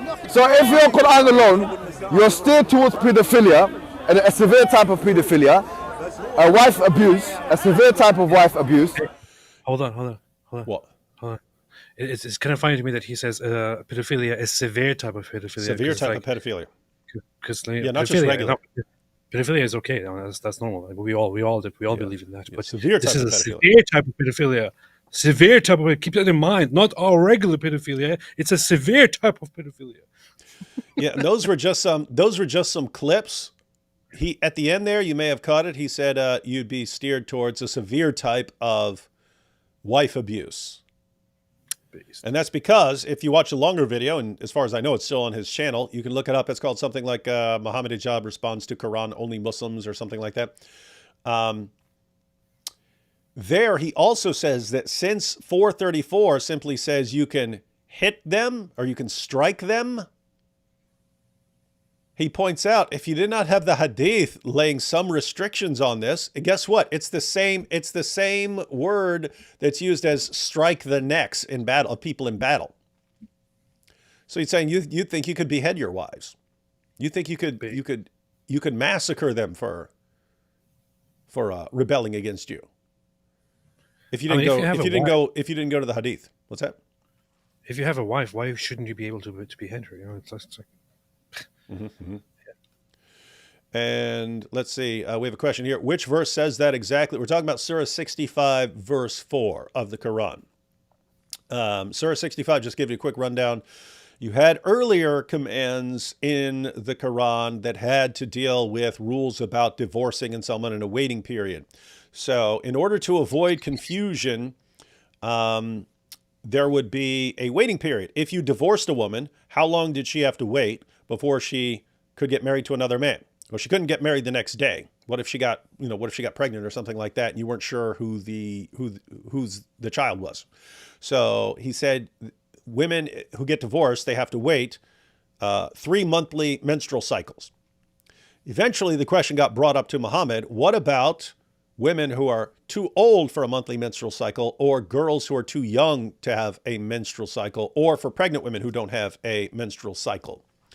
And that's when Allah revealed Surah 65, verse 4, which set the terms for women who are too old to have a monthly menstrual cycle and girls who are too young to have a monthly menstrual cycle. It just said 3 months. So wait 3 months. Don't wait for cycles. They don't have monthly menstrual cycles. Just wait 3 months. And so anyway, the idea is, what's being stated there? You can marry, have sex with, and divorce a girl all before she's reached puberty. She has to wait 3 months before she gets married again, this prepubescent girl. And that's what Hijab was pointing out. He's pointing out, it specifically says, these are girls who have never had puberty. They haven't reached puberty. So it's as clear as day. You can go down through you can go down through all the commentators. Ibn Abbas says that's what it means. Ibn Kathir says that's what it means. The two Jalals and Tafsir Jalalain say that's what it means.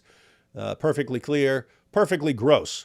But it's weird. He's bringing up in that video from Towards Eternity, he's supposedly responding to the main verses that atheists bring up about the Quran. Shocker, left that one out. I wonder why. Because it hasn't gone too well for him in the past when he's brought up that issue. It's because atheists just don't know how to ask proper questions. That's why. That's right. That is good. They should say something better. Brother Mohammed Hijab, right. Welcome to Towards Eternity. Let's just check out a little bit more of what he says here, because he does address a couple of interesting issues here. Let's see. Into the individual as well. He had this the longest answer he gave, I think, was on interest. He really went off on how bad interest is, and which is funny because if you understand how Sharia compliant bank loans and stuff work, they just do something else, right? So instead of saying we're going to charge you interest, the bank says, okay, the house is $200,000. We'll buy the house, we'll own the house, and agree to sell it to you for $250,000, and you can pay in monthly installments until you've paid us the entire $250,000. So they buy it for $200,000, they charge you $250,000, and you make payments on it until you've paid the entire $200,000, until you've paid $250,000, whatever. But it amounts to being the same thing. You end up doing the same thing. You're paying them for them giving you the money, and it's just like everything else in Islam. As long as you call it something different, it's different. So you can hire a prostitute. Just marry her for the time where you're banging her, and then it's not prostitution, even though you're paying her to have sex with her. So if you call it something else, then you're just fine. That's how things work in Islam. Isn't the Quran so strict in putting limits on believers' lives? People want to live freely and enjoy themselves. What is wrong with that? That's an atheist I mean, objection. fine, but the question is, who's asking this question, and on what basis do they think that they have the right balance on what limits should be put on a human being's life and what limits shouldn't be put on a human being's life? So in other words, it's almost as if they're coming with, okay, we want to live in this kind of way, and the Quran forbids that. But the question is, who gets to set the criterion? So the Quran says, أَلَا يَعْلَمُ مَنْ خَلَقَ وَهُوَ اللَّطِيفُ الْخَبِيرُ. Does he not know what he created, and he is the all aware?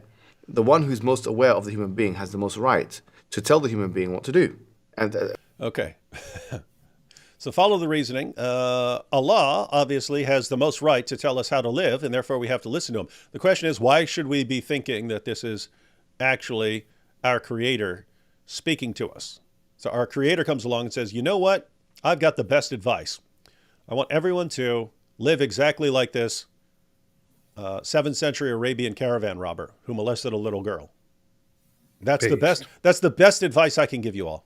The best advice I can give you all is to do everything the way this 7th century Arabian caravan robber and pedophile did it. And that's what I know is the best way to live. Only makes sense. Yeah, it does. That's Hijab's response. or to tell them how to. And keep in mind, when we ask, hey, why should we believe in this guy? They have no answers anymore. They've abandoned the arguments that they used to use. Best live his life. To tell him conceptions of what is referred to as a good life, the best quality of life. How can you get it? So the Quran is telling us how to get the best quality. Yes, and the Quran's done such a bang-up job of telling everyone how to have the best quality of life that all the people who absorb the teachings and know about the best quality of life run to Western nations to have a better quality of life. Of life. يريد الله بكم اليسر ولا يريد بكم العسر. Allah wants good for you, ease for you, and He does not want difficulty for you at the end of the day. That's what the Quran says. Like even all the difficulties that you get from some of the, from some of the commands of God, which are short-term difficulties, in the long run, these are all going to be better for you than had you indulged in the things that you want to indulge in. If someone's saying that, I would say to them, look, this kind of mentality is not going to get you anywhere in life. Because at the end of the day, those who are most successful are those who have the most trait conscientiousness in psychological terms, most disciplined people, the most temperate people. Yeah. And that's these guys out, we're going to chop all your heads off. Yeah, we're going to chop all the heads off of all the unbelievers, and we're going to go take all the daughters and make them our sex slaves and stuff, you see. He's actually praising the virtues of his community. I mean, you just see that this is completely true when you look at the world, and you see in which parts of the world people have the highest, human development and all that. In which parts of the world quality of life is the lowest. You will generally find that the Muslim world is at the lower end, quite low, which of course means that Islam provides the better. Oh, wait a minute! No, it's not true.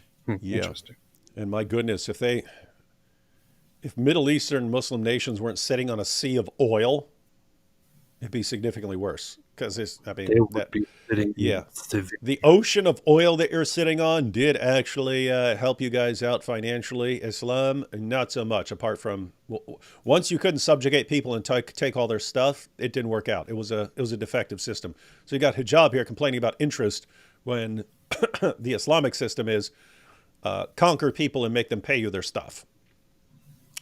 Good stuff. And if you don't have temperance and you're able to delay gratification, then whether or not you decide... He's actually... The guys who lose their mind if they see an ankle, these are the people... These are the masters of temperance and self-control. What sort of fantasy land do these guys live in, man? This guy talking to us about self-control and delayed gratification. Wow, can I suck your wife's tit? Oh, I'm sorry. I couldn't control myself.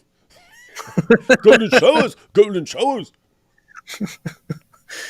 What is this, man? What is this? To be a Muslim as an atheist, you're going to be a failure. That's something I can tell you for a fact. Whether or not you decide to be a Muslim, you will be a failure, because it's only successful people in any field who decide to delay gratification and who decide to discipline themselves in the short term for the long-term success. All symbols in Islam are reminiscent. Okay. So we got that, and I think here he's responding to the idea that why are we trying to make everyone Arab? Is that what Islam is? Let's see. Reminiscent of Arab culture. I think this is where this is happening. Of Arab culture. For example, the Quran is in Arabic, the Adhan is in Arabic, the way of dressing in worship is Arabic style. Why would a non-Arab be forced to adapt to all these? Good question. Isn't this imposing the Arab culture? For example, an Englishman, if he becomes Muslim, does he have to leave his culture behind? Absolutely not. I mean, look, the thing is, Allah is... What? Nothing. I was singing a song, Englishman in New York. It says it explicitly in the Quran. يا أيها الناس إنا خلقناكم من ذكر وأنثى وجعلناكم شعوبا وقبائل لتعارفوا إن أكرمكم عند الله أتقاكم. That all humankind, we have made you into a man and a woman, and made you into tribes and nations, so that you may know one another, get to know one another, and that the best of you are the most pious. If Allah wanted everything to be to be a complete homogeneity in the idea of nationhood or culture, He wouldn't have created us in different tribes and people. There would have been one singular language and that was it. But He created different languages, created different foods, different cultures, different colors. And there are many verses in the Quran, which, for example, one verse is talking about the mountains and the colors of the mountain.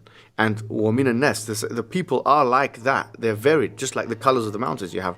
None of this has anything to do with the question. Okay. You're still not answering the question at all.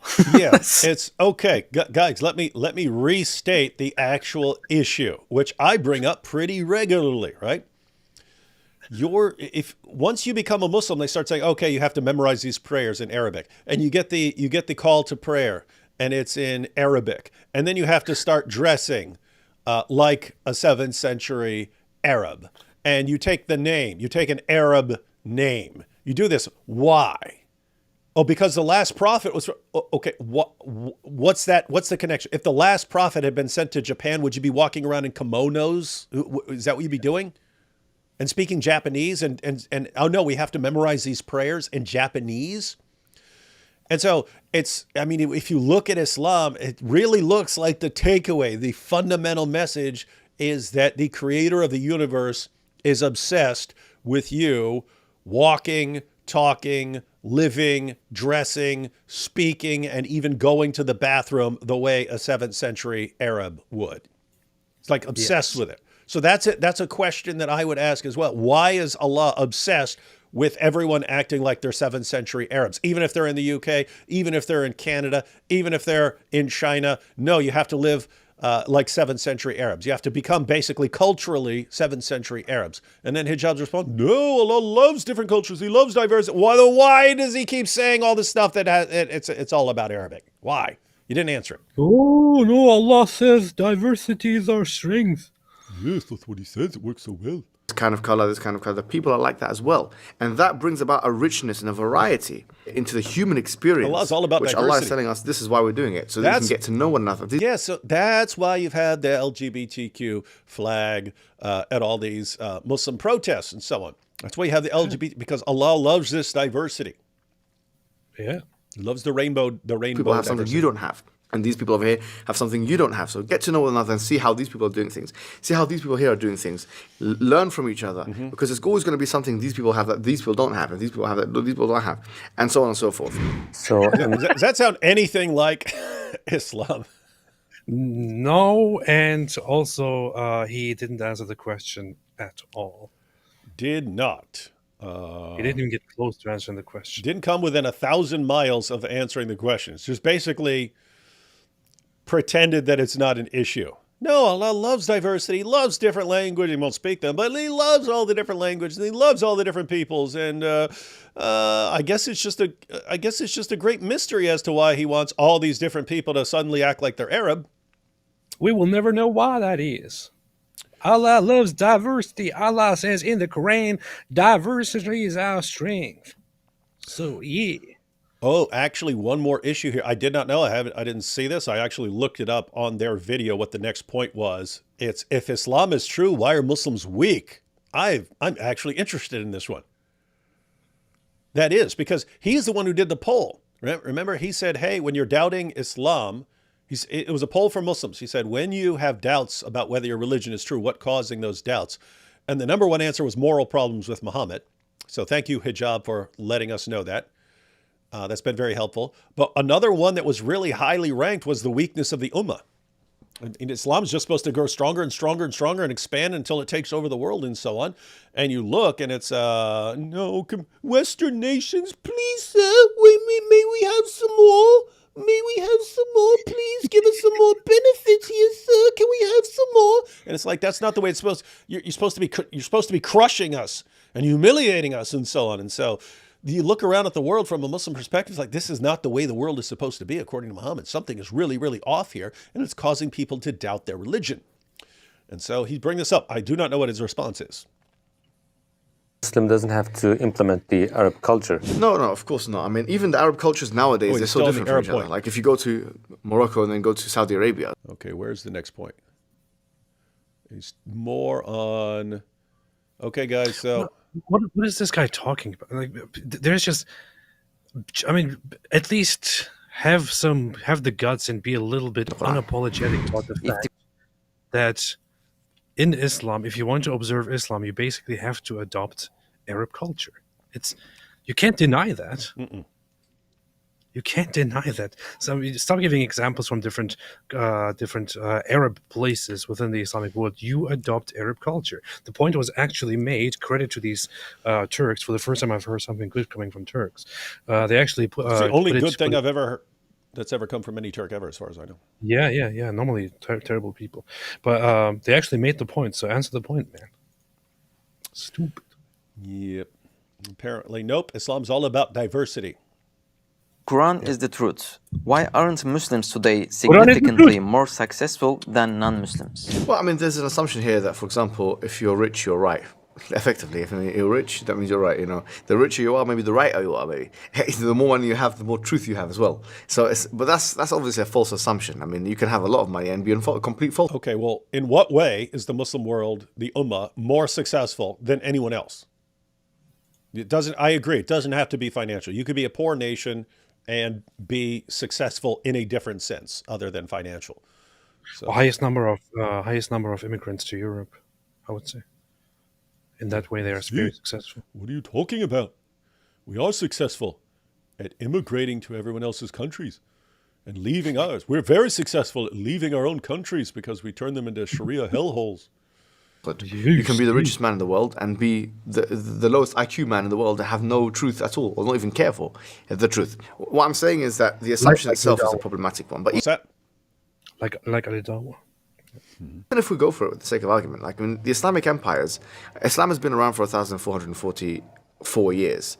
And in that time, let's be honest, for 95 years, 95% of its existence, Islam has been either one of the superpowers or the main superpower. Like even that argument doesn't work, because why are they taking effectively the last 100 years since the disestablishment of the Ottoman Empire? What was that? What? Things just stuttered for a second. Who stuttered? Why are you stuttering? Why are you stuttering? I don't know. Continue. Hey, yeah, think about what he's saying. Well, yeah, but, it was so great until we lost our caliphate. So why are you judging by the times we're in right now? Because the times we're in right now are what don't make sense, Mohammed Hijab. You're the guy who said that the spread of Islam was miraculous until it got to Europe and then it didn't work anymore. So Allah gets to Europe and Allah just is powerless against Europeans. And here we see, once again, for a century now, you have no superpower. So we're saying, do you think you're getting a superpower back? What's going on here? Is this a test from Allah? Are you being punished? What is it? What is it? I would actually like to know how you interpret this, that Islam is supposed to take over the world, and right now you have a population that in theory would be big enough to do it, but it's just it's back. Muslim countries are backwards in so many ways. You can't compete with a modern Western nation, and so you're like fleeing to try and get better lives from the countries that you don't want to live in. And you're an example, Mohammed Hijab. You don't want to live in a Muslim country. You want to change a modern nation into a Muslim country. You think because that's the only way we'll get a modern country. Well, you guys have like 50 countries. You've got dozens of nations. Why can't you transform one of those into a superpower again?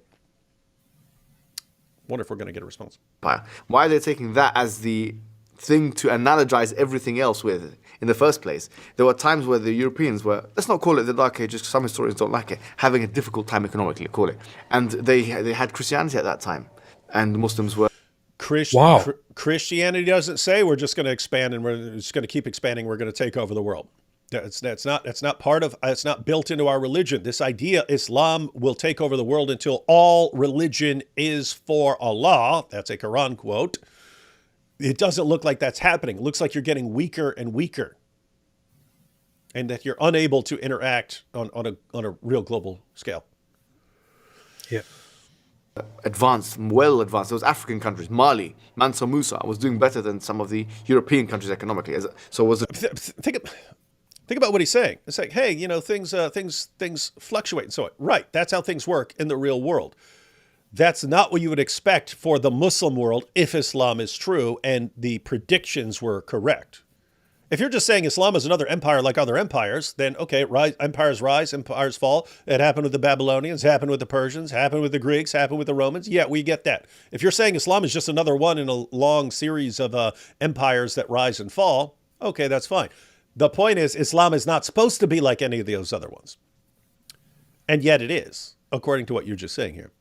Truth with the Muslims at that time, and Christianity and the West was false at that time, for example. Or should we say, for instance, when the Crusades, only one Crusades was won by the Christians, and the rest of them were effectively lost. Effectively, that's what's happening. So were the Muslims right then, and the Crusades and the Christian West was wrong then, for example? Yeah. Or when you had all these, the great Ottoman Empire, and what was going on in the beginning when they were facing the Russians and beating them in the beginning. So were the Russians and the Christian. So this is a foolish argument.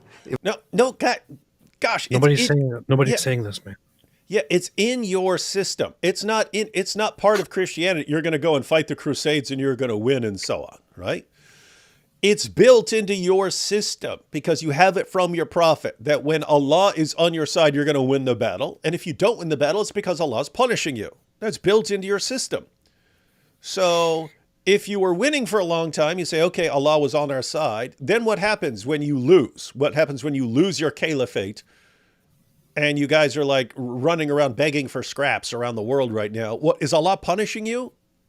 Or is he testing you? I want to know, because again, it's not built into other people's system that you're going to, like, if you win a battle, then, you know, God's on your side. And if you lose a battle, it's because he's punishing you. That is built into your system. So if the Muslim community is so weak right now, why is Allah punishing you? And you're not dealing with that. You know who did try to deal with that issue? ISIS.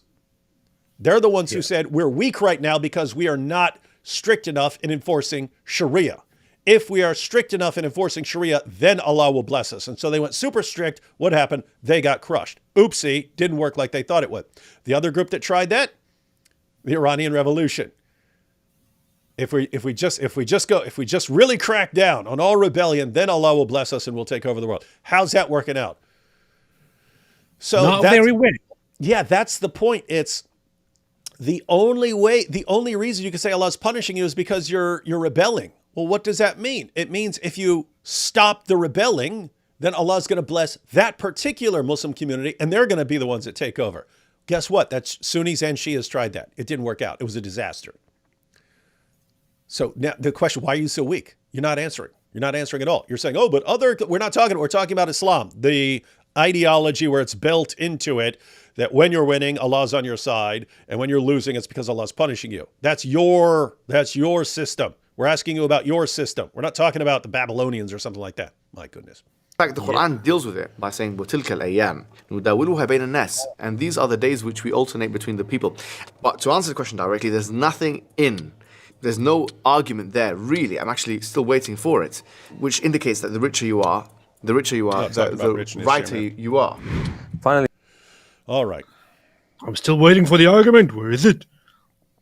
All right. And keep in mind, that's an issue that Muslims told him about, right? Muslims said they're bothered by the weakness of the Ummah. Yeah. And I would just have to say, I don't think he did much to calm their concerns there by saying, what are you talking about? We're just like every other empire. You rise and fall, and we're in the crap zone right now. He answered the question. It's just you cannot see it. It is not the eyes that are blind, but the heart. That's what the Quran says. Indeed. All right, guys. Well, we've been through, he said some other stuff. You can check it out. There's a link to the full discussion. Notice D. Wood, not scared at all of sharing hijab's responses to things. But links in the description box. The other issues that we didn't go through, the Quran, is the Quran unfair to women's in inheritance? And they actually asked him about inheritance and why women, their testimony is half as reliable as a man's. He did not answer that part. He did respond to the inheritance issue, why the Quran forbids interest. He spent a lot of time on that. And so those are the ones we didn't go through. But if you're interested in his responses on that, and then at the very end, he talks about what would you suggest to people to have questions about Islam. And so if you're interested in more of that, you can check those out. All right, we'll take these last couple of super chats and we'll be out. And this one's for AP from Lloyd, who says, AP, what is the minimum it would take for you to put your faith in Jesus as the Son of God and Savior? And what are the things that are currently in the way? I agree. No problem, AP. You can take as much time as you need. I already answered the question. Yeah, that might be something that requires quite a bit of thought. Yeah. Nathan says, Alex Jones on Mohammed's Boom Boom Room. Get them talking about Jews. I think I could do the voice, but he's a big guy. I'm a big guy, but he's a big guy. I don't think I'm big enough right now. I have to pack on some pounds. You know how everyone is so afraid of Christian nationalism? What would a Christian nation actually look like? What if it was a small sovereign country like Israel or Armenia, but with Protestants? It's the idea of a Christian nation as far as Christian nationalists. It's basically you've got Christians looking around at the world saying, hey, everything's so messed up. Would it be good if we just had a spot that's for Christians? The problem there, you've got Jesus saying his kingdom is not of this world. He says, if my kingdom were of this world, then my followers would be fighting to protect me right now. So he says his kingdom is not of this world. And as Christians, we're supposed to be interacting with unbelievers and so on. So when you say, here's a nation, and we're going to enforce and impose Christianity, I don't know. It seems like you can kind of understand what people are getting at, but it seems really weird. We're gonna basically isolate ourselves in this little nation here, and it's just Christians. And if someone says, "Well, I don't believe in Christianity," what are we gonna? We're gonna kick them out. We're gonna throw them in prison. We're gonna flog them. What are we gonna do? How are you imposing and enforcing Christianity? That's the idea. If you're imposing and enforcing Christianity on other people just because of where they're born, there seems to be something not Christian about it. The funny thing is that, historically, you still have countries that are officially, where Christianity is officially the state religion. Mm-hmm. You have countries where Christianity is officially still the favored religion. Mm-hmm. And, when it comes to Christianity, Christians did technically have nations that were explicitly Christian and that even practiced, that even had the practice of excluding everyone else. So the country was only meant to be for Christians. Most Christian nations were like that. It's the Christians themselves who decided to change that over time. So you had that already. You had that already in history. It's not like something that didn't exist. With Israel, for example, it is something that wasn't there, or that didn't exist for over 2,000 years. Now, you finally have a Jewish country again, which also does not exclude others, which simply just favors Judaism, or which favors Jewishness. And insofar, it's not even very different from certain Christian countries. But yeah, I don't know. The thing is just nowadays when people talk about Christian nationalism, they often it's often unclear what they're referring to, and some people are really taking advantage of the idea of Christian nationalism and speaking of a nation that would be oppressing others and practicing brutal segregation and taking Christianity out of its religious values. And just making it purely political, like the Gropers, for example. That's the idea. See, if you wanted to, that's the difficulty. If you want to say, what do you mean by Christian nationalism? If you just said a nation of laws that are impacted by Christian teachings and so on, well, guess what? That's a bunch of Western nations. If you said you're talking about a nation made up of mostly Christians, well, there are places like that. Normally the objections that come from Christians would be something along the lines of actually imposing Christianity on the population, forcing it, punishing people, locking people up or something like this, or exiling them for not being Christian and so on. And as AP pointed out, there were places like that. We generally look back on those as like not the best times for you. You could say it was, I don't know, if your goal is to have a Christian nation, you could look at it and say good times, but we don't look as far as how people were treated for not believing in Christianity. We normally don't look back at those times and say, "Hey, we were right on the money back then." The entire idea of liberalism, for example, so the liberal movement and Christian history in Europe, the developments over time, where people came to the conclusion that you should probably establish states that no longer impose a certain religious branch on others, or that separate between religion and government.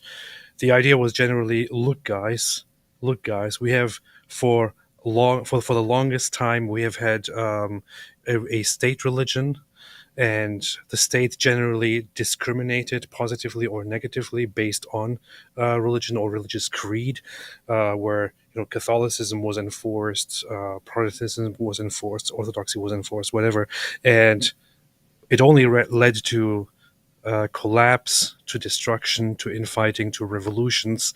Maybe we should stop doing that. Maybe it is time to be, impartial by creed, impartial by religion, to leave that aside, to let people worship whatever they want, and to then and to have government separately.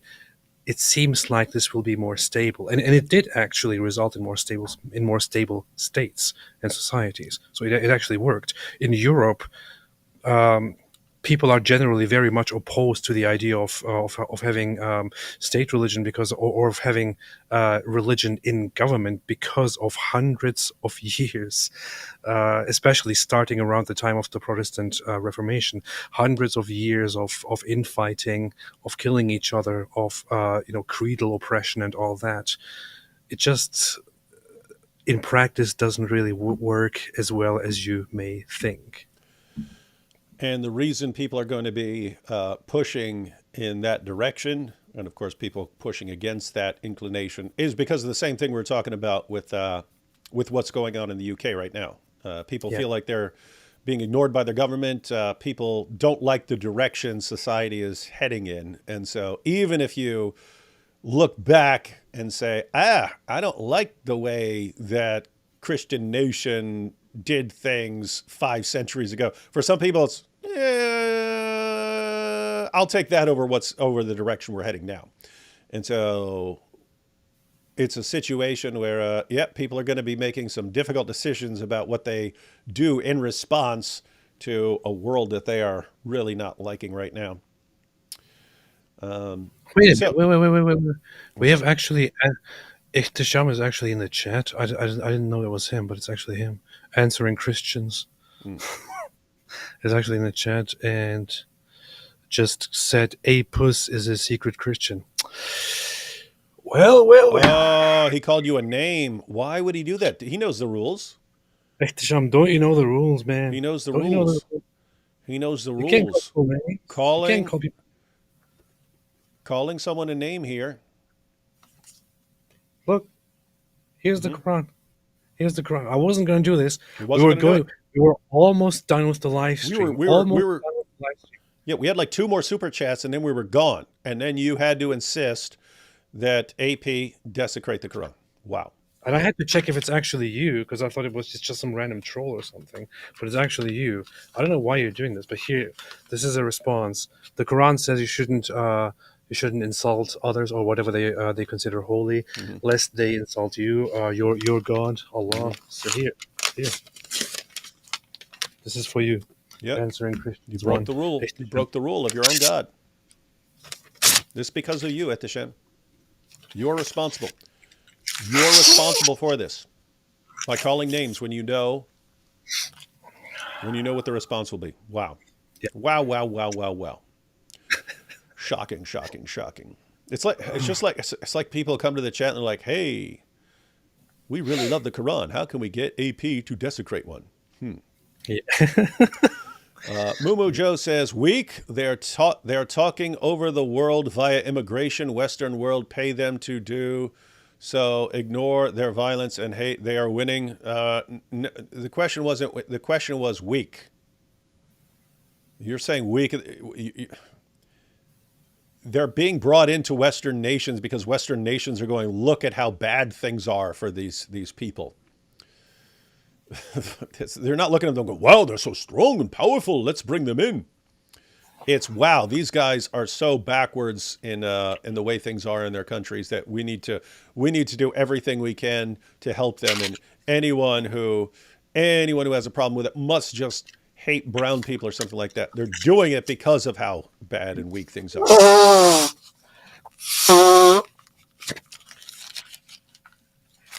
I can't believe that Etisham asked you to do that. Shame. AP, David, will you do a Christian versus agnostic debate? I would, but But it would be kind of futile because it would result in the complete destruction of David Wood, Yeah, as we know him. and think about an agnostic. I'd be sitting there, and here are my 17 proofs, and an agnostic would be going, well, I don't know. What do I know? I don't know. I don't know. Well, could be, maybe, possibly, yeah, might be. Don't know. Don't know. I don't know. I know nothing. Mosh Cohen says, I think the Hinkle and Fuentes type of Muppets are the reason people think Christian nationalism is bad, while most laws are, in fact, coming from. Yeah, that's why I said there's a difference between a nation that is massively influenced by Christianity and Judaism and so on, and a country that is like officially, and keep in mind, you do have, as AP pointed out, you have nations that are considered Christian nations and so on. I'm talking about, when we're talking about Christian nationalism, yeah, the Fuentes type, that's like white Christian nationalism. Everyone else has to get out. So that's actually a racial and / Christian nationalism and so on. Yeah, that would be a serious problem. But even, any sort of, the worst penalty in the New Testament that the church could dole out was excommunication. Now think about, what is that? That's, guys, here's the church. If you don't want to follow the church, there's the door. There's the door. And you had governments that are supposed to punish people who are doing wrong, but they're, it's punishing people for like murder and stuff like that, right? It's things that any government should be doing. The idea that the entire state becomes the church and hands out, like is punishing people for not adhering to Christianity and so on. Think about this. What kind of Christians you have in situations like that? You end up with a bunch of Christians who are Christians because they're required to be, or they'll be punished, not people who actually want to follow Jesus. So it's just a weird, someone could do it. It's just a weird situation. So in other words, if you go to the Muslim sources and you read the Muslim sources, you get the idea that there is supposed to be an Islamic state. If you read the Bible from beginning to end, do you get the idea Christians are supposed to make a state that they are supposed to be, where they're imposing Christian belief on other people and making them agree? I don't see where you'd get that idea from. And therefore, it's like, someone could do it, doesn't mean that I would think it's a good Christian idea. I would totally be okay with living in a Christian Everyone state. would be. Everyone loves Christian states. In fact, the next video I'm on is talking about cultural Christians. People saying we prefer Christian societies. Elon Musk has said it. He said it recently. I've talked about Dawkins saying it, but I'm going to expand upon that with Elon a little bit. Hi, D-Wood, AP. What's going on in the subreddit ex-Muslim? It's like a cult of apostate Aladdin over there, is it? Are you still the supreme leader of ex-Muslims? That is a good question. Is he starting a coup over there on Reddit? People are up in rebellion, as far as I understand. Well, the thing is, Reddit is a very dumb place. Honestly, if I was a teenager, with the personality that I had when I was a teenager, I would probably use Reddit. But then, once you get a little bit older, you would probably stop using it regularly. And it's a place where it's mostly very left-leaning people who form echo chambers and who think the whole world thinks like them, and all those who don't are crazy or something like that. So that's basically what Reddit is. In such an environment, it's not surprising that you will find a lot of people who think like Aladdin. I don't know. I know that there are lots of discussions on the ex-Muslim subreddit about me and about other ex-Muslims who are like me, like Haris Sultan, even lately Nuria Khan, because she became very openly, in support of the patriotic right. I just don't really pay much attention to that kind of stuff. I see that there are lots of these ex-Muslim kinds who were born in the West, raised in the West, who have never been to the Muslim world ever, or who go to the Muslim world every other year on vacation and only stay there for like a week or so, and then they have very strong opinions on how people should conduct themselves when they talk about Islam. I look at those people and think, go away, live your life. You don't know what it is like to be a Muslim. You don't know what it is like in the Muslim world. There is a reason why ex-Muslims from the Muslim world are generally much more like me than like those subreddit nerds. Yeah. All right, you heard it here, folks. Reddit is unstoppable. Yes. Hey, you mentioned that your boy Aladdin was talking trash. Aladdin. Might need to do a live stream. Put him in his place once more. He's getting a little too big for his britches over on Reddit. Apparently, I did not know that was a thing over on Reddit. So that's interesting to know. Oh, I don't care. No, the guys. no, of course not. So some people want attention, and you have to. Some people you want to feed them attention because it makes them more narcissistic. Other people you don't want to give them the attention. Watch them lose their minds. Depends on the person. He's a dumb kid, and he's also the thing is at first I only responded to him because I wasn't because I didn't actually have anything against him. I thought he's just being a little B word, so I want to have a look at it. But then I found out that he's behind the scenes actually a very terrible person who was doing some really bad things with the community that he has established. So I don't know. At some point he might force me to call him out on that publicly. But I haven't even watched his latest video. He's just whining again, and yeah, he's dumb. He's stupid.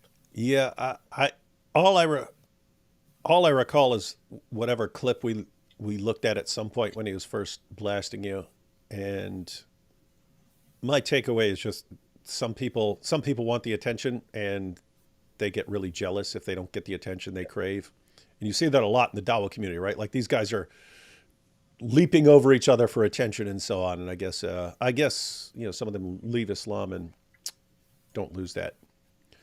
And the thing is, it's so dumb because for years I have done, I could be here and I could say, well, look at me, I have the biggest channel, the biggest English speaking ex-Muslim channel. I'm the boss, I'm the top ex-Muslim, yeah, I am the OG, nobody can come close to me. Who are all these other ex-Muslims? They're all stupid and boring and ridiculous.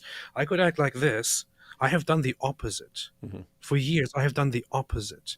I have not bragged about it. I have always shouted out and supported other ex-Muslims, even when I thought, personally, okay, pathetic approach, but I don't care. There are different approaches to things. So I want to support every ex-Muslim, even if they look like completely pathetic weasels. So with that mindset, like I always thought, for example, Aladdin was a completely pathetic weasel, but I still had him featured on my channel because I thought I want to support other ex-Muslims. What has he done over the years? Over the years, he has again and again and again complained that people are watching me and not him. Again and again tried to attack me and all that. And it's like, what are you doing? Like, it's just an ego problem. Yeah. Some people look around at the world and think they're supposed to be the center of attention and they're not getting it. And so they think everyone else must be the problem. Yeah. And if AP gets attention, it must be because he's bad and deceiving people, and therefore I need to expose him, and not just, hey, maybe you're a dude, apostate Aladdin, maybe you're just a whiny little crybaby and people don't like that. Yeah. Maybe just they like it on Reddit, but not in the real world. Not in the real world. They like super alpha males like us. Perfect Grace here says, Mopus. Why would someone call Muhammad Mopus? Look, let's not start with the insult. Oh, wait. Etisham did. Yeah, Mopus. Mopus. Can't believe that everyone wants to recall Muhammad Mopus. Look, just because we can call Muhammad a child molesting, murdering rapist doesn't mean we should. But when other people start it, then we have to say the truth about Muhammad. AP Anna Slats pretends to be a Turk. Do you believe her? Don't know who that is. You know who that is? I've never heard of this person. You would have no idea whether she is or in fact a Turk. Anna Slats is a Canadian journalist. Who cares about Canadians, man? Yeah. You got your answer right there. She's Canadian, not Turk. Yeah. All right, we got that. And Lloyd says, answering Christians, that's Etisham, has left the chat. Great job, Etisham. You led to yet another Quran desecration. Brilliant job, brilliant job. Hey, you know what's funny? What? I was just about to click off, but I looked at I looked at the comments on that video. So this is the Towards Eternity video, ladies and gentlemen. These are the comments on the Towards Eternity video. So it's right there at the top. This comments.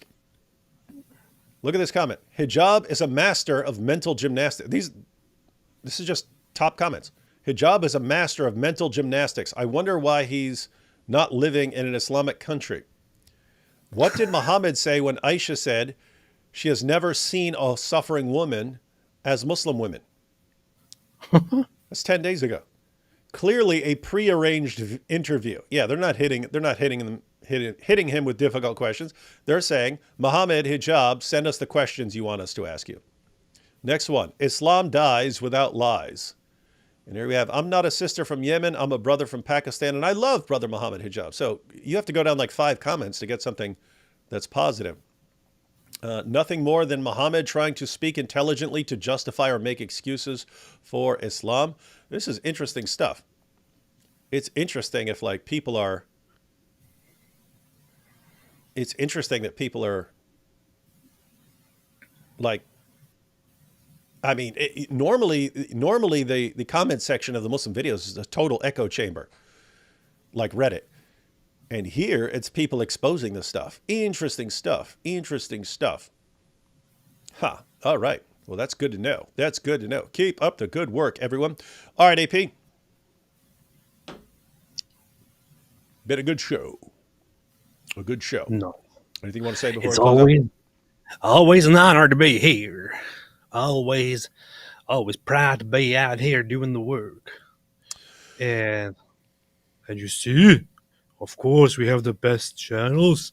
We have the greatest audience. There's a reason why people watch us and not other smaller weaklings. Mm-hmm. That's true. Yeah.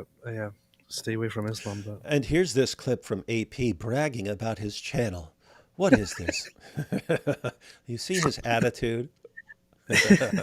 Funny stuff.